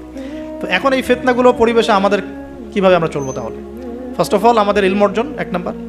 তারপরে আমি বলবো যে আমাদের ইলম অনুযায়ী বেশি বেশি আমল দরকার, অনেক বেশি আমল দরকার, এবং অনেক বেশি আলেমদের সাথে সোহবত দরকার। এই সোহবতে আমাকে দিন শেখাবে, আমল উৎসাহিত করবে। একা একা না থাকা, কিছু দিনই ভাই মিলে অ্যাটলিস্ট একটা অ্যাসোসিয়েশন বা ফাউন্ডেশন বা কিছু এক সোশ্যাল কোনো ওয়ার্ক, মানে এরকম কিছু নন পলিটিক্যাল, নন প্রফিটেবল, এগুলোর মধ্যে থাকা, তাহলে আপনি মানে একে অপরের সাথে মোজাকারা করে চলতে পারবেন। বা এগুলো করতে না পারলেও যে কোনো একটা বৃহত্তর জামা, যেমন যেটা ক্লাসিক্যাল ট্রেন্ড আছে, কেউ কওমির মধ্যে আছেন, কেউ তাবলিগে আছেন, কেউ সালাফিজমে আছেন, মানে একটা ঘরানা ফলো করে চলা, তাহলে আপনার কিছু দিনী ভাইয়ের সাথে আপনি মানে মিলেমিশে থাকতে পারবেন, আপনাকে ইসলাম সংশোধন করতে পারবে একজন আরেকজনের। আর এখানে বিভক্তি না বাড়ানো, ঐক্যবদ্ধ থাকতে গিয়ে আবার বিভক্ত বানায় দল ক্রিয়েট না করে ফেলা। মনে করেন আমরা একটা ফাউন্ডেশন করলাম, এই ফাউন্ডেশনটাকে একটা দল মনে করা, না মনে করা যে আমি আমারটাই সত্য মিথ্যা চূড়ান্ত মানদণ্ড, এরকম মনে না করা, বরং আপনাকে সবার সাথে মিউচুয়াল করে চলার চেষ্টা করতে হবে। মানে হকপন্থীদের কথা বলছি, হকপন্থীদের সাথে মিউচুয়াল করে চলার চেষ্টা করতে হবে। তো না হলে ওইটা আবার আরেকটা ফেরকা হয়ে যাবে আর কি। আপনি হক প্রতিষ্ঠা করতে গিয়ে নতুন একটা ফেরকার জন্ম দিয়ে ফেলেন না, যেটা হয়েছে বাংলাদেশে হক প্রতিষ্ঠা করতে গিয়ে মানুষ বহু ফেরকার জন্ম দিয়ে ফেলছে আর কি। এমন যে বললাম না, হক ক, হক খ, হক গ, হক ঘ, কেউ কারোর সাথে কারো আবার মিল নাই। কয়ের আমির একজন, খয়ের আমির একজন, গয়ের একজন, ঘয়ের একজন। তো এইরকম হজবরল একটা হসপস অবস্থা হলে তো সমস্যা। তো একসাথে থাকবো। শোনেন, এই কথাটা খুব ভালো করে শোনেন, আব্দুল মালিক সাহেবের বই থেকে কথাটা বলছি, আমি অনেক শ্রদ্ধা করি। মতানৈক্য থাকবে, তার উপর ঐক্য হবে। মতানৈক্য আছে, ওই ভাই আমার ধরেন যে বাবরি চুল পছন্দ করে, আমি করি না। ওই ভাই মনে করেন যে কি বলবো, রফিল আদান করে, আমি করি না। ওই ভাই মনে করেন যে কি বলবো, যে হ্যাঁ জোরে আমিন বলে, আমি আসতে বলি। মতানৈক্য তার সাথে আমার আছে, কিন্তু তারপরেও আমাকে একসাথে থাকতে হবে। এরকম অবস্থায় না আসতে পারলে আপনি বাংলাদেশ কেন, সারা ওয়ার্ল্ড অ্যাফেয়ার্স চিন্তা করে মুসলিমদের ঐক্যবদ্ধ কোনো প্ল্যাটফর্ম বা কোনো রকম রেভলিউশন এটা আসলে সম্ভব হবে না। বরং এই সুযোগগুলো কাজে লাগায় অমুসলিম যারা আছে, ইসলামের শত্রু যারা আছে, এরা আপনাকে আরও ডিভাইড অ্যান্ড রুল নিতে থাকবে। End of the day you will destroy yourself, আপনি নিজেকে ধ্বংস করে ফেলাবেন আর কি। আর এরপরে আমাদের এখনকার করণীয় হচ্ছে ফিতনাগুলো রিকগনাইজ করা, আগে ফিতনাগুলো চিহ্নিত করতে শেখা যায়, কোন কোন জায়গায় কোন কোন ফিতনা আছে, তারপরে সেখান থেকে বাঁচার পদ্ধতিগুলো গ্রহণ করা। আর একটা কথা বারবার জোর দিয়ে বলছি আমি, ইলম অর্জনের কোনো বিকল্প নাই, প্রচুর পড়াশোনা করতে হবে। আল্লাহ পাক আমাদের সবাইকে প্রচুর পড়াশোনা করার তৌফিক দান করুন। মনে করেন এখন থেকে নিয়াত করেন যে ইনশাআল্লাহ আগামী 10 বছর আমরা ডানে বামে এত না দেখে পড়াশোনাই করতে থাকবো ইনশাআল্লাহ। খালি পড়াশোনা করতে থাকেন। আপনাকে এখন রাষ্ট্রের দায়িত্ব নেওয়ার দরকার নেই। আপনি পড়াশোনা করেন, দিনই ইলম অর্জন করেন, প্রচুর পড়াশোনা করেন, করে আপনি ডিনামাইট হন ভিতর থেকে, ঠিক আছে? ইনশাআল্লাহ আপনার আমার যদি যোগ্যতা থাকে, আল্লাহ যদি আমাদের মধ্যে কবুল মানে ইসলাহ দেখেন, সংশোধন দেখেন, মানে খালেস নিয়াত দেখেন, হ্যাঁ খুলুসিয়াত দেখেন, আল্লাহ পাক চাইলে আপনাকে অন্ধকার থেকে তুলে রাষ্ট্রের নেতা বানাইতে পারেন না? ওই যে জেলখানার কূপ থেকে তুলে ইউসুফ আলাইহিস সালামকে রাষ্ট্রের দায়িত্ব দেওয়া হয় নাই? এই দায়িত্ব কে দিয়েছে? আল্লাহ পাক দিয়েছে। তো এটার যোগ্যতা, পড়াশোনা করুন, প্রচুর ইলম অর্জন করার চেষ্টা করি, আল্লাহ পাক তৌফিক এনায়েত করুন। আমি এর সাথে আমলটা বাড়াই, ওলামায়ে কেরামের সোহবত এবং তাজকিয়া মানে আত্মশুদ্ধি। ডেইলি আমরা যে কাজগুলো করি এর মধ্যে দোয়া থাকবে, জিকির থাকবে, হ্যাঁ তাসবিহ তাহলিল থাকবে, কোরআন তেলাওয়াত থাকবে। কোরআন তেলাওয়াত মিস দিয়ে না, প্রত্যেক দিন কমপক্ষে 1 ঘন্টা কোরআন তেলাওয়াত করেন, বা 1 ঘন্টা না পড়ে 1 পারা কোরআন তেলাওয়াত করেন। 1 পারা টার্গেট নেন যে আমি পার ডে 1 পারা করে কোরআন তেলাওয়াত করব।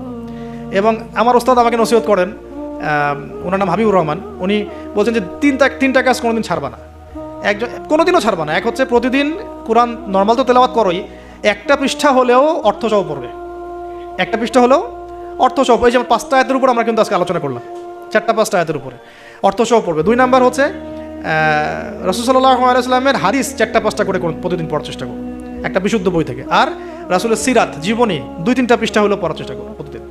এই কাজগুলো করলে হয় কি, ঈমান তাজা হয়। আপনি ওযুর ফজিলত জানেন, অনেকদিন আগে পড়েছেন, এখন ওযু করতে গেলে সেই ফিলটা আপনি পাবেন না। এটা আপনি এখনই ওযুর ফজিলতটা আরেকবার পড়ে যান, দেখেন আপনি ওযু করতে গেলে একটা ফিল পাবেন যে এটা আমার গুনাহ মাফ হচ্ছে। এটা হচ্ছে ইলম অর্জনের ফলে আমাদের কিন্তু ঈমানটা রিচার্জ হয়। তো আমলটা বাড়াই, ডেইলি এই আমলগুলো চালু করি, জিকির আজগার, তাসবিহ তাহলিল। পারিবারিক তালিম করতে পারলে খুব বেশি ভালো হয়। হ্যাঁ, পরিবারে দাওয়াত দিব, পরিবারে আমরা এগ্রেসিভ হব না, পরিবারে অলওয়েজ দাওয়াত দিবেন। পরিবারবর্গ ইসলাম মানে দাওয়াতের পথে আসলো কি না, হ্যাঁ আপনার সংশোধনের পথে আসলো কি না, এটা নিয়ে এত বেশি ওভার ব্লাস্টেড হওয়ার দরকার নাই। আমার দায়িত্ব দাওয়াত দেওয়া, বোঝানোর, ভাই বুঝিয়েছি, দোয়া করি আল্লাহর কাছে আল্লাহ যেন সবাইকে হেদায়েত দেন, ব্যাস দ্যাটস অল, আপনার কাজ হয়ে গেল।